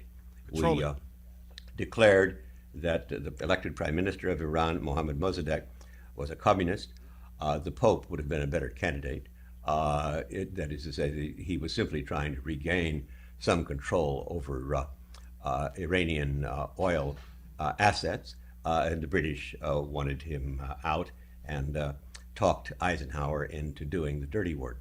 We did the same thing in Iraq under Qasem, who was a very popular president of Iraq and decided that he wanted to get more of the profits from Iraqi oil to go to the Iraqi people, not to the foreign companies. So we decided he had to go, he had to be assassinated. We sent an assassination team in the early 60s. It was headed by a young man at the time who failed and got wounded in the process and had to flee the country. That was Saddam Hussein. He was our hired assassin. He failed, so the CIA went in directly and had Qasem publicly executed on Iraqi television. Right. Pause that. You know how many Americans say, oh, Saddam Hussein, he's evil, he's evil. Y'all don't know what the hell you're talking about. The dude's whatever he's doing in his country. What the hell, y'all, black people, oh, he's evil. No. This man just told you he was America's man. Then he didn't want to play ball no more. They said, we got to kill him publicly. But they use subversives. That's why I want to stress that. They use subversives to set him up. Subversives meaning that they use other ways before they send in the kill squad. Subversives meaning media, foreign policy, different things that lead up to that. If these things don't work, send in the jackals. Yeah, you notice that why they're doing it publicly is for the other nation to say, for them to tell the other nation, don't mess with me. You see what I just did to Iraq? They make sure you playing ball. That's why they do what they do to the whole Middle East. When they put them, like you just said, Iraq, what's the other dude you just mentioned? Gaddafi. When they did things is to tell the nation, don't mess with us. No, if you all they just mentioned Iran and Britain and America and the CIA to overthrow the president over there, right? No, when it comes to the oil, what happened in the 50s, the oil was controlled by Britain. Britain was getting like 70% of the profit out of the oil, and the Iran government was just getting a little, like 30%, a small percentage. So what the government of Iran did, he said, listen, this is our oil. We are not gonna let you just come here and just take all our oil and you get all the profits. So they took control of that. And because the Iranian government did that, the CIA worked with MI6, that's what you call them, right? MI6, the British government, and they overthrow the leader of that country, man. That's what they did. That's what they do. So, go ahead. And had Qasem publicly executed on Iraqi television and put Saddam's family in power. Pause. I just thought about something. The last guy that got executed publicly was Gaddafi, right? They did that thing on all the networks. They wanted to show it. Remember, Gaddafi said, we can make our own money. We don't need America. We don't need the EU. We could do what I said. Remember, he was given whatever oil came. He said, we can divide this money up between the people. You got married. He gave you the starting of, he gave you a house. You had a car. That for you getting married, having a family, that's what the government did. He did that for all of the people there. America was like, this is some BS. We got to stop. And all of a sudden, he became the bad guy. Gaddafi was the devil. We got to go in and kill him. They sent in subversives first. And those subversives, with all those tactics, the people went, idiots, and dragged them through the streets. Am I thinking about the same guy? Dragged them. Guess who killed him? Another black man. Obama killed him. See there? Go ahead. We were talking about gangsters, right? You said this man is the real gangster. And the purpose of doing those kinds of executions is just like Deacon Laba, I think you just said it. They do it so that could put fear on the other nations. The Negro, with his little antics and his little gangs, could do some drive-by and do daytime killing and all of that, and he think he's something. You ain't on the level, on his own people, and he's doing that. He'll do that trying to mimic this real gangster. This guy does global robbery. He do global robbery. We ain't on that level. Go ahead. We're going to 122. No question that over the years, the government has used its imperial apparatus for economic purposes, for the advantage of American firms. Perhaps the best examples are the United Fruit Company in Central America, and that is after the overthrow of the government of Guatemala in 1954 by brutal, very brutal means against a small and defenseless country. Over the years, leading to civil war, police repression, at least 200,000 Guatemalan civilians have lost their lives. All of this was done because the United Fruit Company objected to some rather modest proposals for land reform. You could carry it on to the CIA's intervention against Allende in order to bring to power probably the most odious military dictator in the Cold War period, General Pinochet. Here the interests were primarily of IT&T Company. They participated closely, that is International Telephone and Telegraph, participated closely with the CIA in financing and funding and plotting the coup against Salvador Allende. Also equally in Chile, the mining interests of the big copper firms, one of the things that American imperial power has hold long on to been that for a second. Yeah, that's the same thing going in Haiti right now. Yeah, that because the former leadership, now the new one who's coming in, you have the Arab that was making like 10 million a day with a phone company, electric. So the new guy comes in. No, we got to eat off that. The people is in poverty. You know what they do? They're paying robbers to destroy the country, paying millions after millions. Man, it's the same thing. These people, man, they're like gangster and devils. I'm telling you straight, man. Green eyes and blue eyes, devils. We only got a few more minutes on that. Go ahead. Used in Latin America in order to protect the interest of extractive industries in very poor countries such as Bolivia, places of that sort. On the very few instances when neither the economic hitmen nor the jackals are successful, then and only then do we send in the military. And this is what happened in Iraq. You know, the economic hitmen were unable to bring Saddam Hussein around. The jackals were unable to take him out. He had very loyal guards, and he had look-alike doubles, so it was difficult to take him out. And so we sent in the military. Iraq represents an instance of what I've... From there, just because I made a mention, I'm thank you, Officer Benaya in Chicago. He sent me this thing. I just want to show you about Gaddafi. Because a lot of people here, now he got killed under Obama. Was it under Obama? Everybody, a lot of black people was going against Gaddafi. I want y'all to see what Gaddafi was doing. Because he was trying to unite the continent of Africa and create his own currency to benefit black people. But y'all be listening to white man's media so much. Watch this. Yeah, blow it up big. This is 10 things about Gaddafi they don't want you to know. Now, of course, we're not in agreement with his religion in case somebody be stupid. He was Muslim. That ain't the point. The hell is this? The point is they said he was like evil. He hated his people. He was killing his own people. All that was a lie. That's what they did, right? Go up. Can you read quick, Amaziah? Yes, sir. No, go. I don't want you to read that. I want to get to some point. Wait. Start from right there for 41 years. For 41 years until his demise in October 2011, Muammar Gaddafi did some truly amazing things for his country and repeatedly tried to unite and empower the whole of Africa. You see that? Ain't nobody talking about that. Go ahead. So despite what you've heard on the radio, seen in the media, or on the TV, Gaddafi did some powerful things that are not characteristic of a vicious dictator as portrayed by the Western media. Here are 10 things Gaddafi did for Libya that you may not know about. Number 1, in Libya, a home is considered a natural human right. In Gaddafi's Green Book, it states, the house is a basic need of both the individual and the family.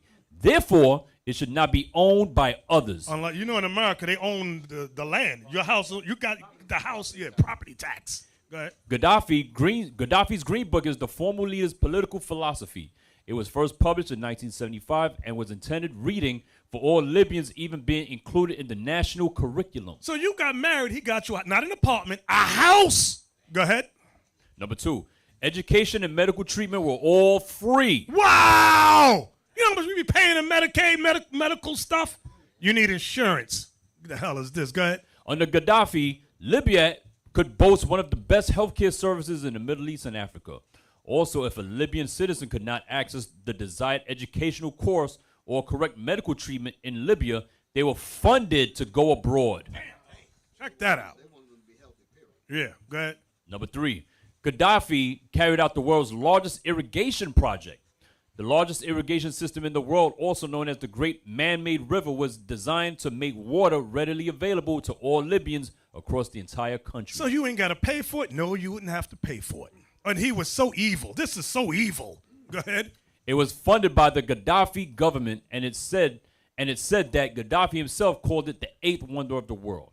Check that out. Go ahead. Keep going. Number 4, it was free to start a farming business.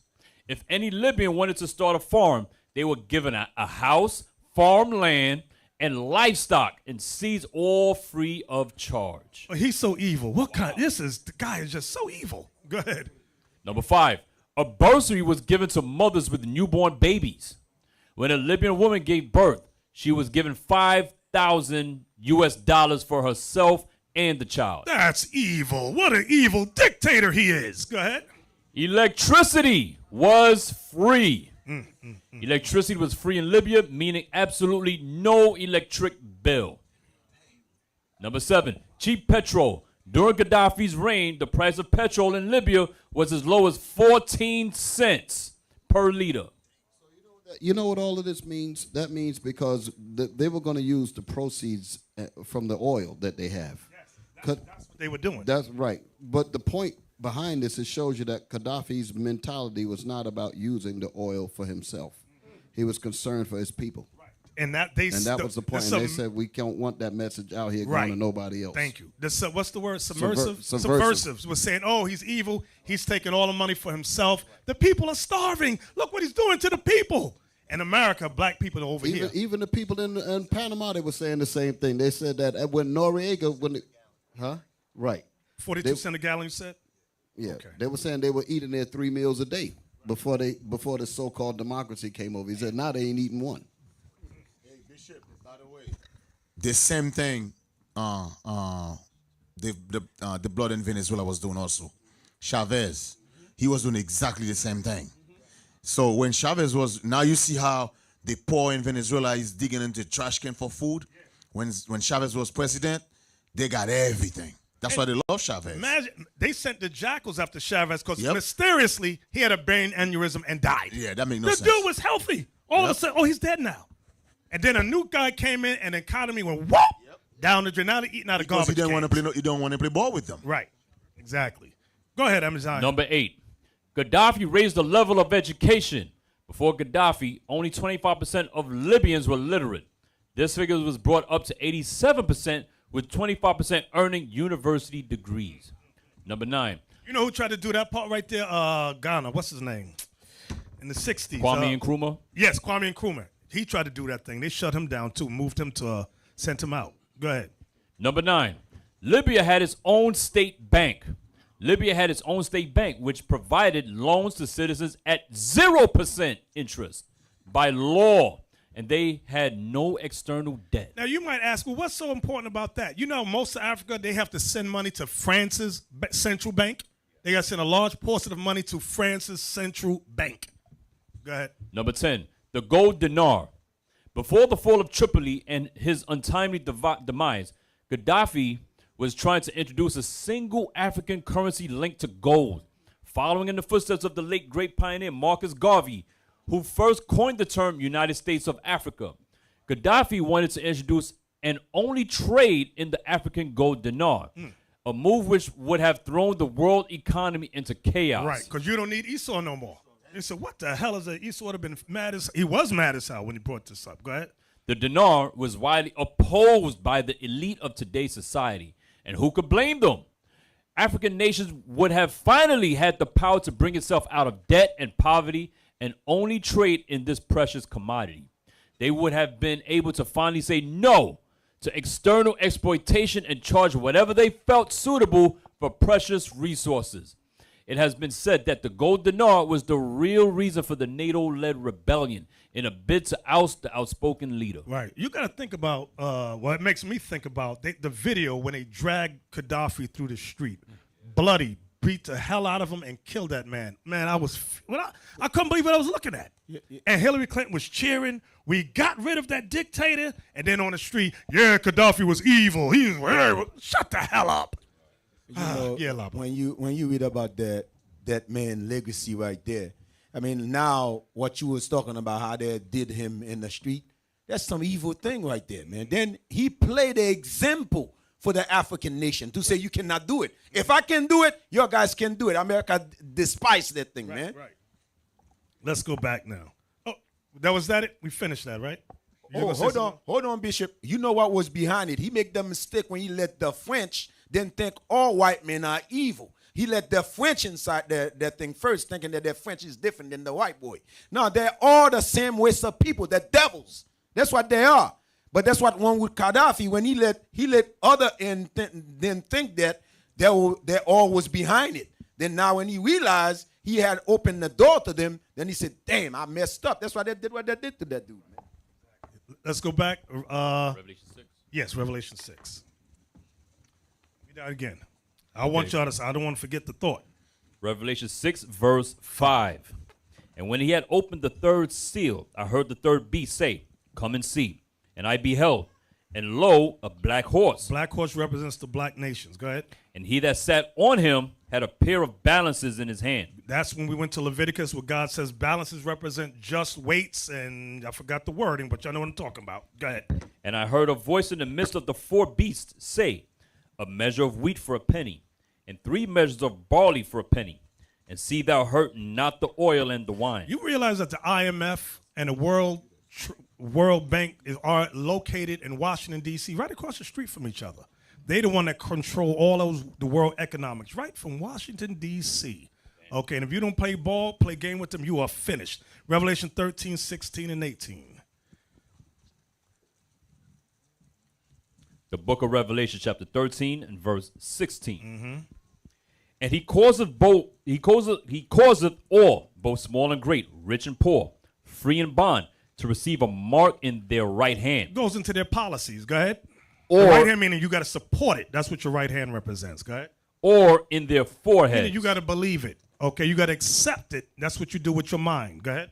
And that no man might buy or sell. This buy or sell means business, trade, traffic. And it's talking about major business. It ain't talking about a Negro buying a pair of sneakers. It's talking about world business. See, black people, we don't know nothing about global economics. We think small. The Bible's talking about, in these last days, this man will control world economy. Commerce. Go ahead. Save he. 17 to go. Verse 17 again. And that no man might buy or sell, save he that had the mark, or the name of the beast, or the number of his name. Meaning, literally, you got to accept their policies, believe and accept what they say and do. Go ahead. Verse 18. Here is wisdom. Let him that have understanding count the number of the beast, for it is the number of a man. Number of a what? Of a man. This is talking about man on earth. Man, the white man. This is what we're reading about in the first 4 seals. Go ahead. And his number is 666. The number of desolation, of perdition, of hell. So we went over that in another chapter. Let's go back. No, give me Revelation 18:11, where it said no man might buy or sell. I'm going to show you what it's talking about. I forgot this. The book of Revelation, chapter 18. Oh, this is going to hear the brothers, some of these Israelite camps. Oh, it means you won't be able to buy a Snickers bar. You got to get a microchip to buy Snickers. It ain't talking about that. Read that, Revelation 18:11. Revelation chapter 18 and verse 11. And the merchants of the earth. The merchants of the earth are world corporations. That's what it's talking about. They're firms, not Pookie and Ray Ray on the corner. It ain't a candy store. Read it again. And the merchants of the earth. The merchants of the earth, meaning they do world business. It ain't talking about you going to the grocery store. Go ahead. Shall weep and mourn over her. Over Babylon being destroyed. Go ahead. For no man buyeth their merchandise anymore. No man buying their merchandise anymore. Let's go back now to Revelation 6 and verse 7 and 8. Revelation chapter 6 and verse 7. And when he had opened the 4th seal. The 4th seal now. I heard the voice of the 4th beast say, Come and see. And I looked, and behold, a pale horse. A pale horse. Mm-hmm. Go ahead. And his name that sat on him was Death, and hell followed with him. So this horse represents death, and it says, and hell followed with him. Go ahead. I'm going to get into it. Go ahead. And power was given unto them over the 4th part of the earth, to kill with the sword, and with hunger, and with death, and with the beasts of the earth. One more again. Read the verse again. Verse 7. Verse 7.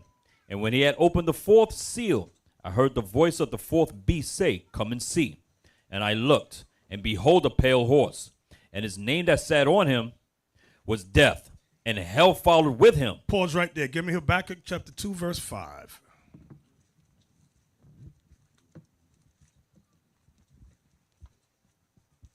The book of Habakkuk chapter 2 and verse 5. Wait, I want to follow along. Sometimes y'all be reading and I'm not catching it. Go ahead. The book of Habakkuk chapter 2 and verse 5.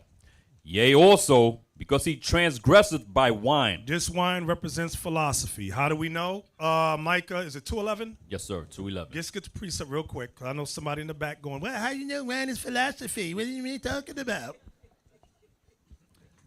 The book of Micah chapter 2. You know, there might be an Israelite camp that says that wine means alcohol and tobacco, or something stupid like that. Turkey wings and gravy. Yeah, stay away from the vermouth. Go ahead. Micah chapter 2 and verse 11. If a man walking in the spirit and falsehood do lie, saying, I will prophesy unto thee of wine. Stop, read it again. If a man walking in the spirit and falsehood do lie. You're walking in the spirit and falsehood and lie. Saying, I will prophesy unto thee of wine. So that wine makes reference to lying. What else did it say? Because I'm not looking at it. I'm sorry. Falsehood. Falsehood. That's what it's talking about. Go ahead. I will prophesy unto thee of wine and of strong drink. He shall even be the prophet of this people. So now when we go back now to Habakkuk 2, when it mentions wine here in Habakkuk 2, okay, this wine is going into lies, philosophies. Go ahead. Policies. I like that word in this context. Go ahead. Habakkuk chapter 2 verse 5.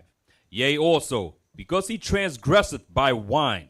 He is a proud man. He said, who was this pride man? Remember, God said about the white man, the pride of your heart has deceived you. Go ahead. Neither keepeth at home. Does the white man does he mind his business and stay in his own land? No. Go ahead. Who enlargeth his desire as hell. Now, this is what we wanted to get to right here. Who enlarges his desire as hell and what?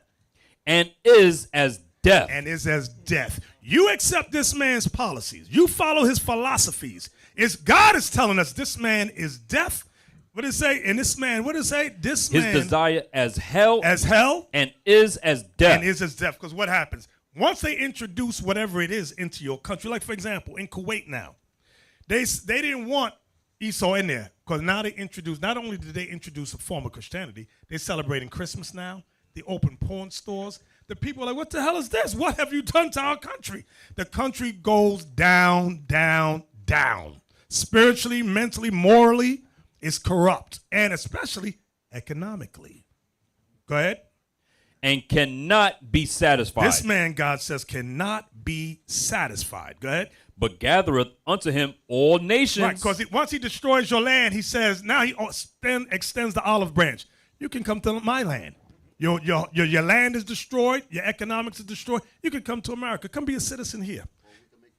We can make you very rich here. It's a land of opportunity. Now all the people that's jacked up, they've been bombed and destroyed. We have no choice. Let's go to America. Go ahead. And heapeth unto him all people. And heaps unto him all people. That's America. Okay, let's go back. Let's go back to Revelation 7. I think we're in verse 8 again. Oh, wait, I'm sorry. You read that again. Revelation chapter 6, verse 7. Right. And when he had opened the fourth seal, I heard the voice of the fourth beast say, Come and see.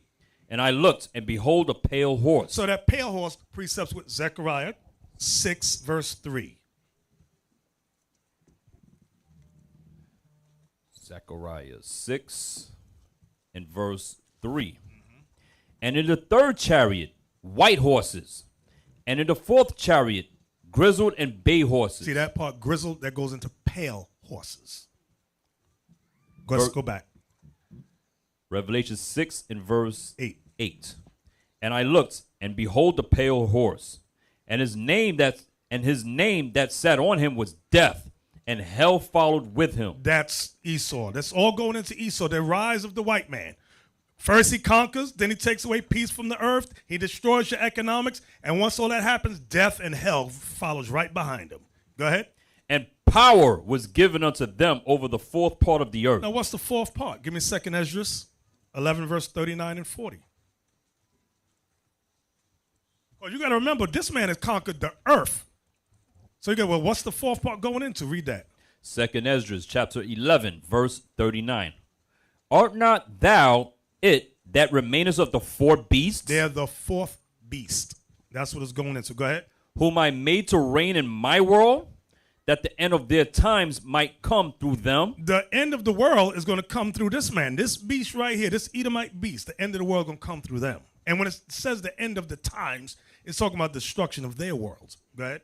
And the fourth came and overcame all the beasts that were past. Right. The fourth beast, that eagle came. They destroyed, not only did Babylon, who came next? Persia, Media, Greece, Rome. Rome is an extension of America. Let me put that. Rome is an extension of America. Go ahead. And overcame all the beasts that were past, and had power over the world with great fearfulness. See that? And had power over the world with great So it ain't, because you read about the fourth part and you go, well, what's the fourth part? Is it just Africa? Is it this? It said they had power over what? And had power over the world. Over the world. Okay, what verse was that? I'm still in verse 40. Go ahead. With great fearfulness, and over the whole compass of the earth. And over the whole compass of the earth. With much wicked oppression. With much what? Wicked oppression. Was that the end of the verse? No, sir. Go ahead. And so long time dwelt he upon the earth with deceit. Mm-hmm. That's it. Give me Daniel 7 and 7. It's saying the same thing. Daniel 7 and 7.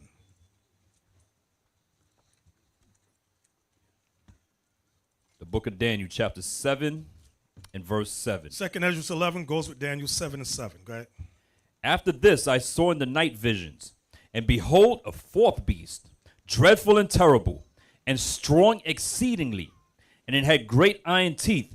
It devoured and brake in pieces, and stamped the residue with the feet of it. And it was diverse from all the beasts that were before it. All right, so from there, let's go back to Revelation 6. And I believe we're in verse 9. Still? Verse 9. Right. Revelation chapter 6 and verse 9.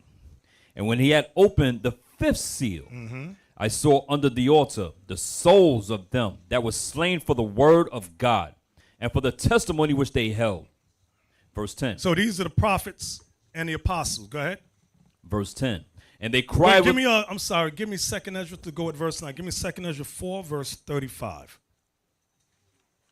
Oh, wait, let's read down to 10, then we'll go to Ezra. Let's do it that way. Verse 10. And they cried, Revelation 6, verse 10. And they cried with a loud voice, saying, How long, O Lord, holy and true, dost thou not judge and avenge our blood on them that dwell on the earth? So the souls of the prophets, they speak to the Lord. That's what Christ is revealing here. No, your mama don't speak to the Lord. No, the Lord don't want to hear nothing your mama got to say.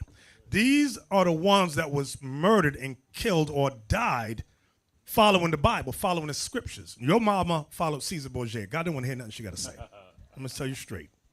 Read that. 2nd Ezra chapter 4, verse 35. Did not the souls also of the righteous ask questions? See that? The souls of the righteous speak to God. Though our people that die in sin, God ain't listening to them. They ain't saying nothing. So don't make excuses for your grandma. She always read the Bible, but she was worshiping the devil, though. Oh, God ain't listening to her. Read that again. 2nd Ezra chapter 4, verse 35. Did not the souls also of the righteous ask question of these things in their chambers, saying, How long shall I hope on this fashion? When cometh the fruit of the floor of our reward? See that? So the righteous always talk before the Lord. Okay? So when you die in this truth, all praises. You're going to talk to the Lord. All right? All praises. Let's go from there. Give me Luke 18. Talking about a vengeance. So the souls of the righteous ask God, when are you going to avenge us? Christ said the same thing. Now remember, that's in heaven. Christ gave a parable and taught us to pray for vengeance. Read that. Luke 1. Luke 18 Luke 18 and verse 1. 1 through 8. And he spake a parable unto them. I know you Christians are going to get mad at this part because you ain't never been taught this in your church. It's blasphemous to even talk about this, but go ahead. And he spake a parable unto them to this end, that men ought always to pray and not to faint. Subject matter is prayer and don't give up praying. Go ahead. Saying, there was in a city a judge which feared not God, neither regarded man. And there was a widow in that city. She came unto him, saying, This widow represents the Israelites. The judge, the unjust judge, represents God. Go ahead. Saying, Avenge me of mine adversary. So this widow, woman with no husband, she goes to the unjust judge and says, Hey, I need you to avenge me of my adversary. Go ahead. And he would not for a while. And the unjust judge, he didn't listen to the widow. He didn't want to hear nothing she had to say. He ignored her. Go ahead. But afterward he said within himself. But afterward, time has passed, he said within himself. Though I fear not God. Though I fear not God, there's no one above me. I don't believe in it. Go ahead. Nor regard man. And I don't regard man on earth. Yet because this widow troubleth me. But because this widow, this woman whose husband died, she keep bothering me, asking for vengeance. She keep annoying me in her prayers. Go ahead. I will avenge her. I will avenge her. Now watch the breakdown. You might say, how you know that's the right breakdown? Here come the verse.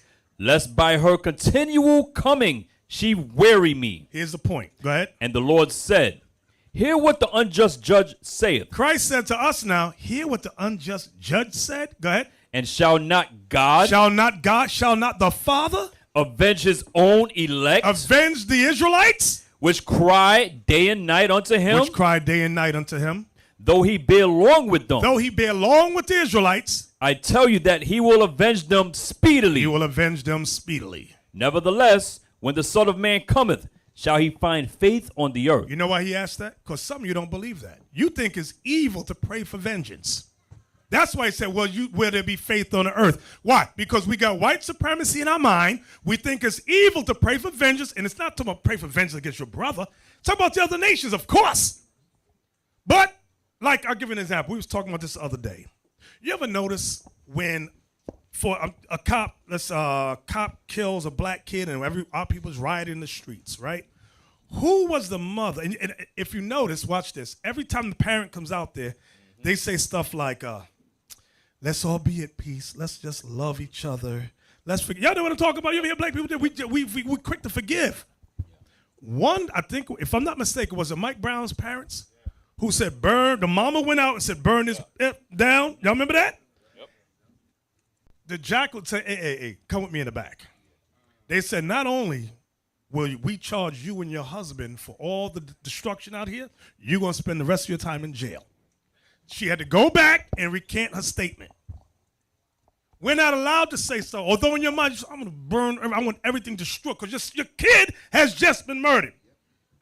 So Christ gave us the solution. Read that precept one more again, that bottom one. Verse 8. Yeah, read 8. Luke 18:8. I tell you that he will avenge them speedily. Yeah, go ahead. Well, the verse above it. Verse 7. And shall not God avenge his own elect, which cried day and night unto him, though he bear long with them? You don't think the people, in the Christianity, what's that church in South Carolina where all the black people got put to death by the Edomite? It was in Charleston, South Carolina. Yeah, South, yeah, whatever, South what Carolina. you said. I was just so annoyed at it. You got to think the mentality. They say, we forgive him. That's a slave mentality. All your friends and relatives just been murdered. Then the cops take the dude to Burger King. And you're sitting there going, we forgive him in the name of Jesus. Yeah, what Bible are you reading? Or are you reading? You're listening to Caesar. Yeah. And South Carolina in particular is slave ports and all kinds of history about slavery down there. So those brothers and sisters that was in that church, man, their mind was on channel 0 for real. Exactly. They have not been learning the Bible at all. Christ told us to pray for vengeance. Sorry. So at night, we're supposed to ask the Lord for vengeance against our enemies, those that destroyed our ancestors. That's a righteous thing with God, and that's for the living. Now, you know when we dead, we're going to say it again. Hey, Lord, Lord, are you going to avenge us? And the Lord says, not yet. Just wait. Not Bishop, yet. We saw that with Botham Jones' family. That was a mockery, a slap in the face of ignorant black people. For not only the court-appointed officials to hand over a judge, you got the bailiff rubbing the back of the white woman's hair. Then you got the brother coming up and giving a hug. And the white man is sitting back saying, great job. Didn't the judge give her a Bible? Give her a Bible. Her Bible. Give her her personal Bible to say their system is working like clockwork. They don't have to do nothing more. We have these idiots right where we want them, lost and destroyed. And now that she did that, she filed for an appeal to have her sentence shorter, right? Yes. Yes. So rather than serve her 10, she's going to serve what, 2? And they threw out the civil. Yes, throughout the lawsuit. The family's not getting no money. Exactly. The judge was like, well, since y'all loved her so much, right, your brother obviously wouldn't want her to be hurt financially. So that's right. You were not going to just threw the whole thing out.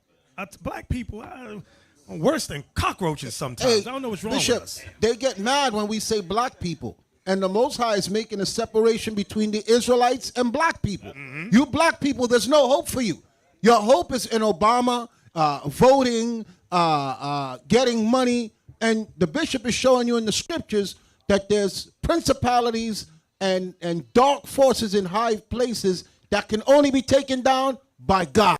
That's right. There's no man on earth that can right the wrongs that we are facing every single day. But they want you in the church praying and singing and voting and hoping and idolizing basketball players instead of waiting for your Savior to come. They got you right where they want you. Exactly. That's it. Back to Revelation 6.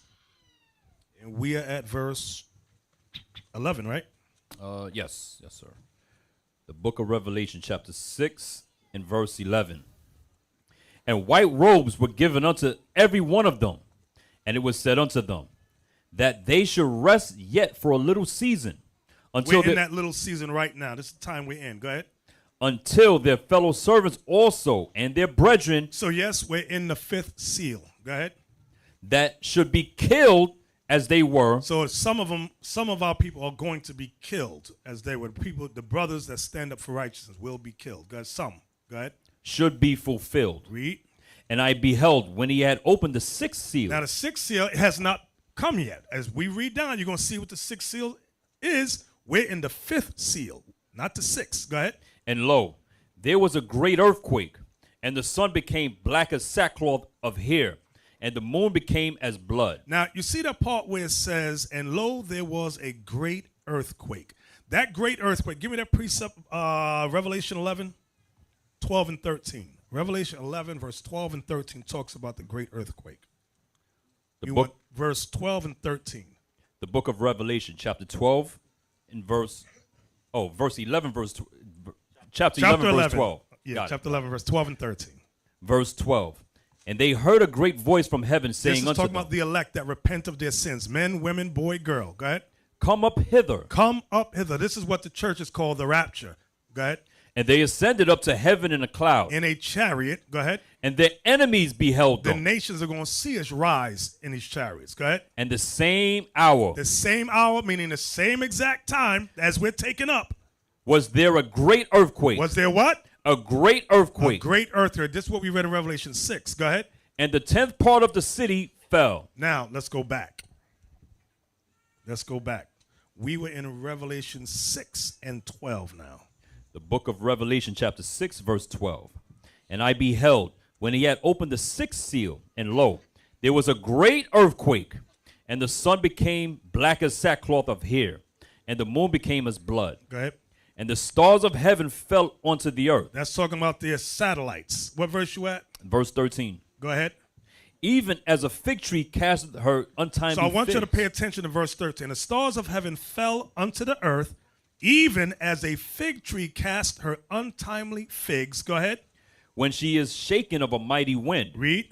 And the heaven departed as a scroll. Now he says this is destruction, World War III. And the heaven departed as a scroll. That's that mushroom cloud. Go ahead. When it is rolled together. Uh-huh. And every mountain and island. Every mountain and island. So y'all living on them islands, God don't care if you in Jamaica Island, you in the Bahamas, you in Puerto Rico, you in Santo Domingo in Haiti. God don't care. It says in every island, what? Were moved out of their places. Bye-bye. Let's go back. I'm going to give you the precept for that. Isaiah 34, verse 4 and 5. Isaiah 34, verse 4 and 5.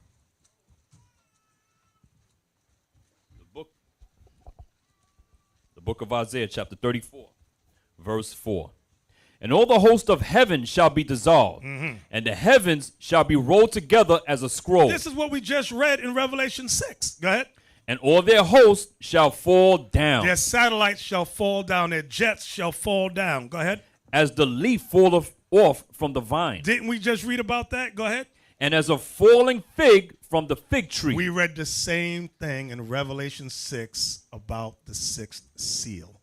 So this is going, that's what I'm saying. It's saying the same thing. He's not saying nothing different. Go ahead. For my sword shall be bathed in heaven. Behold, it shall come down upon Idumea and upon the people of my curse to judgment. So this whole thing's about destruction of Idumea. That goes with the white horse, the red horse, the black horse, the pale horse. Then comes destruction.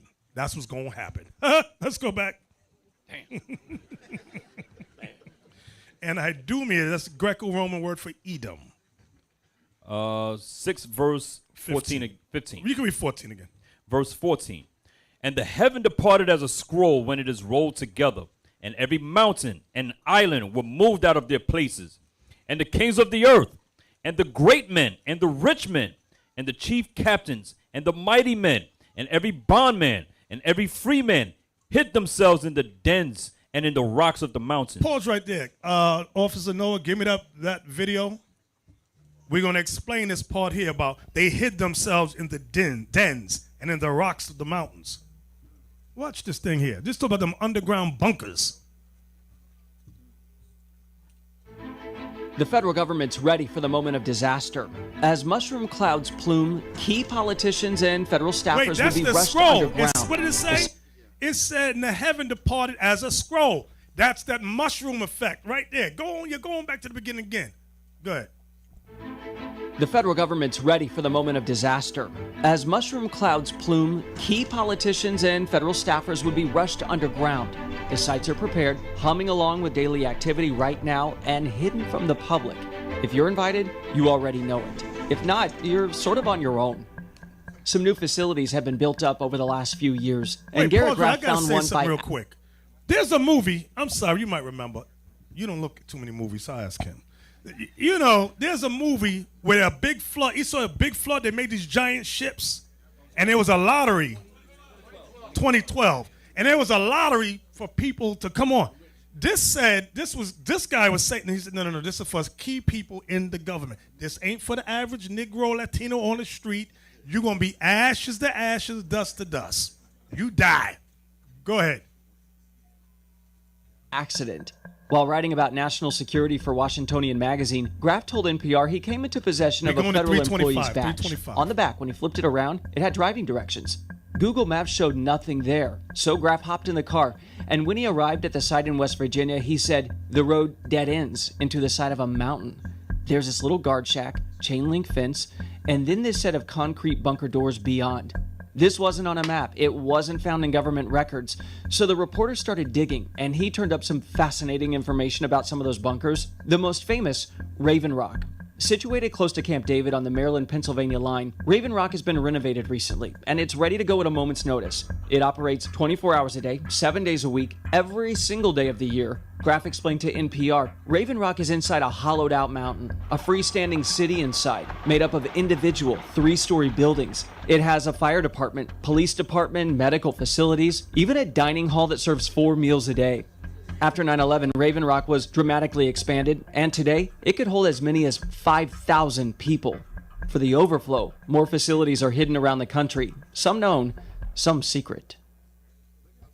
Wow. I caught up with Garrett. Go ahead, y'all. So what are you going to say? They got a police department down there, so these elite people, some of them going to be committing crimes. I guess they got to lock them up. I guess they got jail That's down to there, make sure too. in case somebody find a way in. I'm telling you, it's in case a Negro find his or her way in. You're going to be dealt with. Yeah. Go ahead. We going to 322. Go ahead. The government's secret plans. Some of it's cool. Some of it, honestly, is scary.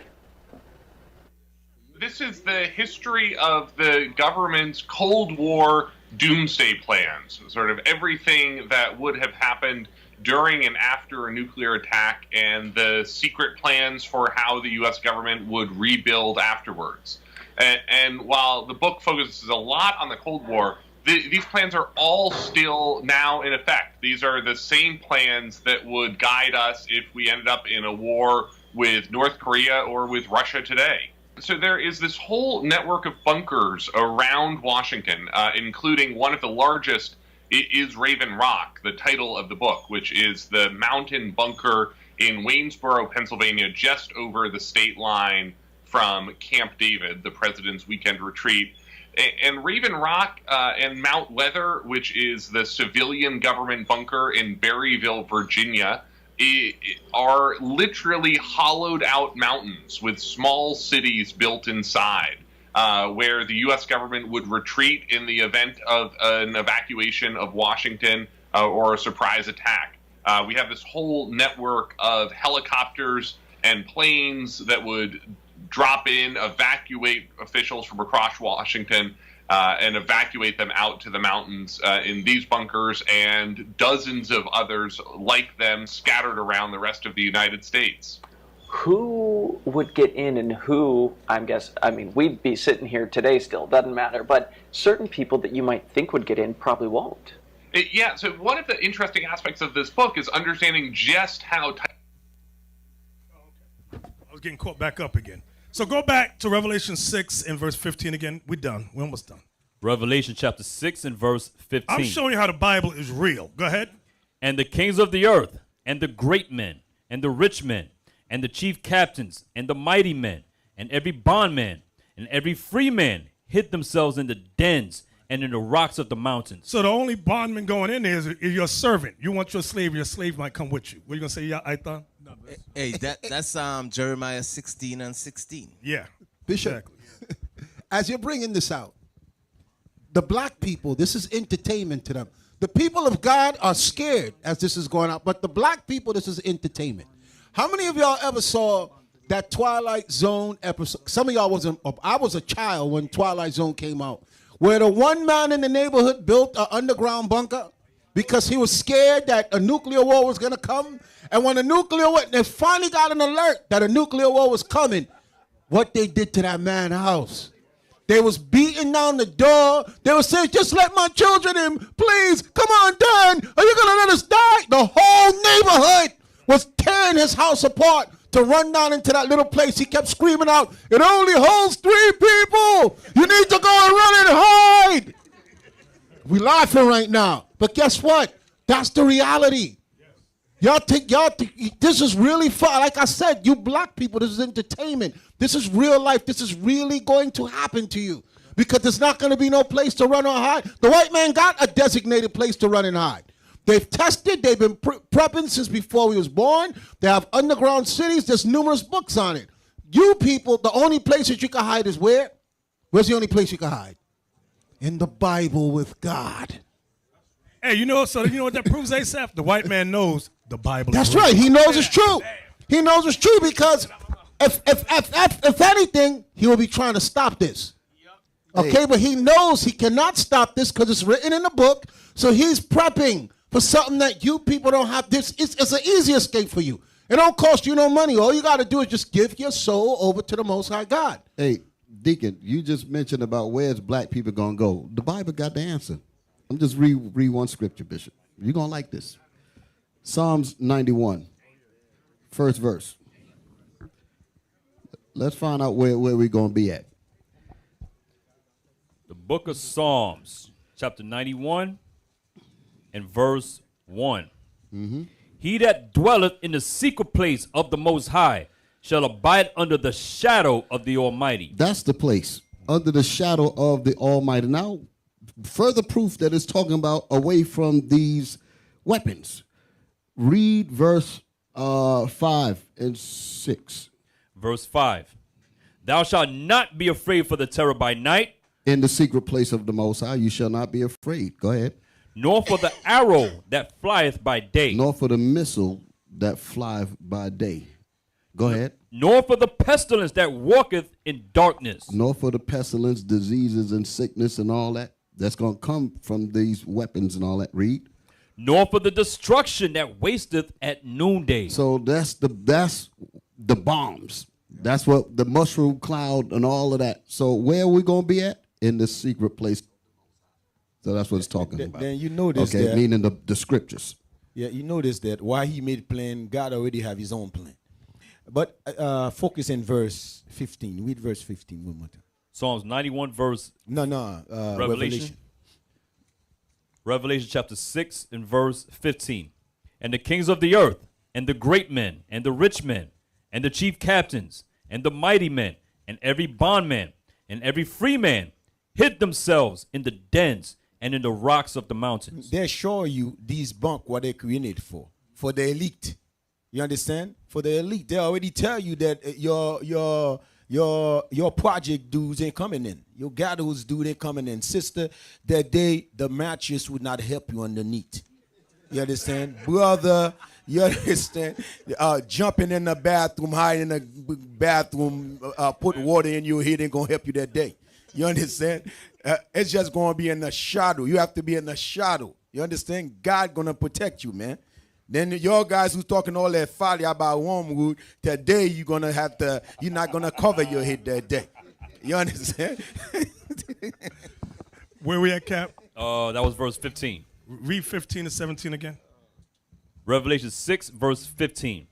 And the kings of the earth, and the great men, and the rich men, and the chief captains, and the mighty men, and every bondman, and every free man, hid themselves in the dens and in the rocks of the mountains. Right. Go to Revelations 13, 16. It's the same people. We read it earlier. These ones are going to be hiding. So I talk about them people in the ghetto hiding, that have barbecues and eat chitlins and collard greens. Ain't talking about them. Talk about wealthy people, businessmen and women. 13 verse 16. The book of Revelation, chapter 13, verse 16. Remember, it said bondman and free. Go ahead. And he causeth all, both small and great, rich and poor, free and bond. Same as small and great, rich and poor. Same thing. Third world countries, free world. Go ahead. To receive a mark in their right hand or in their foreheads, and that no man might buy or sell. Those are the merchants. These are the businessmen and women. They're doing commerce. They're wealthy. They're elites. Go back to Revelation again, 6 and verse 15 again. These ones are going to be hiding. Revelation 6 and 15.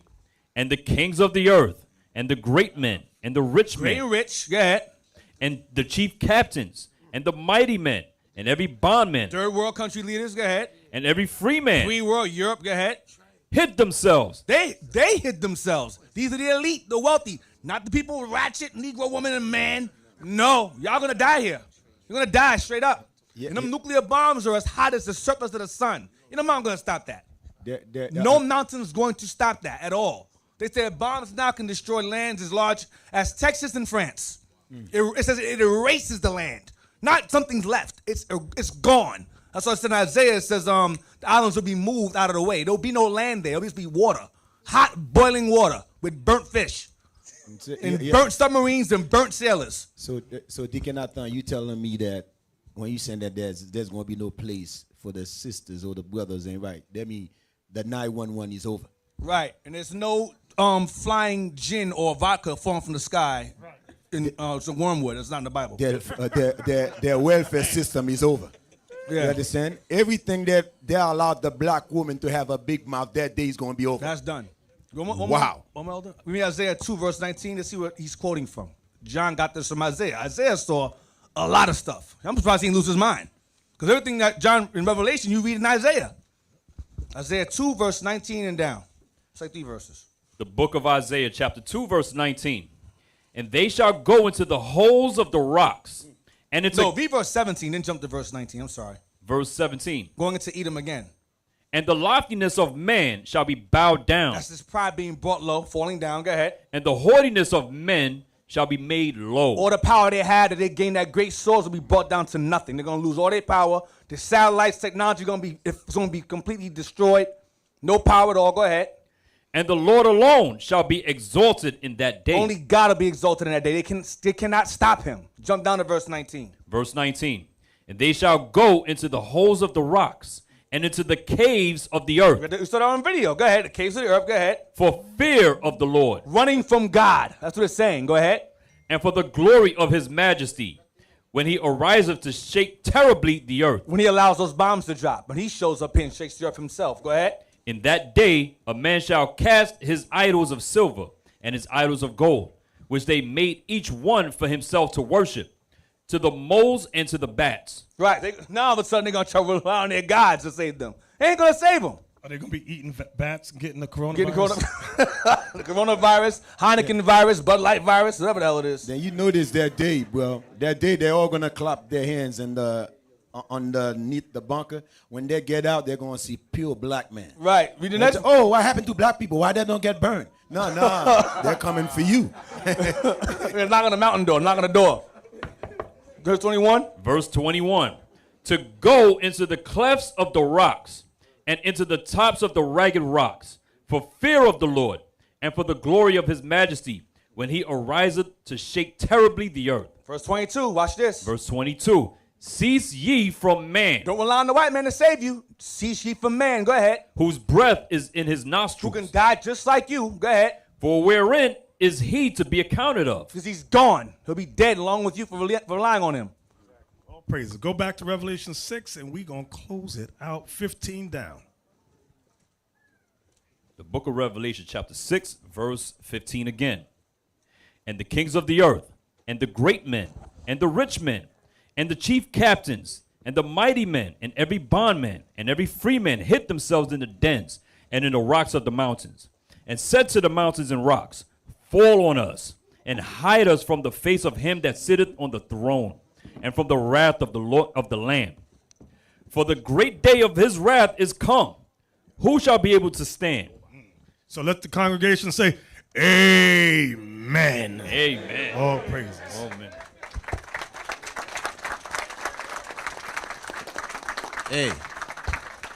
Hey, y'all listen, man. I love that you brothers And a lot of you brothers and sisters here, and you all think it's a light thing going over Revelations, bringing like what the bishop just did. That's not a light thing, man. You understand? You're getting knowledge and understanding and wisdom that been hid for centuries, man. You understand? So, hey, I want you to go to Amos. Read Amos 3 and 7. You know? Amos 3 and 7, because if you go to any one of these, the churches, they not going to give you the understanding, a revelation, what just came out. You ain't going to find this understanding no way on the planet Earth. You understand? But read this for me. The book of Amos, chapter 3, verse 7. Surely the Lord God will do nothing, but he revealeth his secret unto his servants, the prophets. Revelations is that whole book is about parables and secrets that the Most High got inside here. You know? And what does the Lord does? Read that again. But he revealeth his secret unto his servants, the prophets. So you all know who the prophets is. The prophets is back on the earth today. Right. You understand? The prophets is back on the earth today to go through Revelations and explain it so plain. You understand, where even a babe could understand it? We know that the prophets is back on the earth today. You know, that's why when Bishop, you are brought out concerning the pale horse. The black horse. You understand, with the unjust scale and so forth. You know, you think they are not listening right now and seeing, you know, they seen what we are bringing out in the scriptures, the prophecies and so forth. You know, the same thing they did to these leaders of these countries. You think they're not gonna try to do it to us? You know, but the thing is would you all support us, or would you all turn your back on us when they come for us? You understand? What would you all do? Gaddafi people, a lot of them turn on him. You know? All them leaders, they people, that's their job, to make the people turn against you. You know? So would you all stand for us when they come for us? Or would you all stand for us, or would you all turn your back on us, man? Yeah, you know? Yo, Deacon, that did that to Christ, man. Christ prophesied of that thing. I mean, a lot of people here, like I said earlier in the noon class, then you see them wearing fringes. You understand? That don't mean they are real brothers, real sisters. You understand? A lot of demonic spirits surround us as we speak. But to come to Revelation and understand as plain it is this, how the bishop break it down. Listen, man. You see every word you read in the Bible, they're going to do just that. We learned that today. You understand? They're not going to skip a tone. They're not going to miss a tone. They're going to follow it as it is written, man. Because God said, you remember it said that power was given to them to do this. The power was given to them to do that. You understand? Everything God said, that's what these men going to do. He's not going to go outside and do his own thing. You guys have to understand this thing here is God set it up like that just because, you understand, for your guys who lost hope, today should be your hope bill come right back up. You understand? For your guys who don't have enough faith, today should be that day your faith be stronger, man. These people, man, don't worry about it. Wherever they come for us, don't worry. I'll see you again. You understand? They're just killing the flesh. That's it. They don't have power over your spirit, man, your soul. Always remember that, man. Don't give these people no power over the damn thing. They're not going to do a damn thing unless the Lord give them power to do it, man.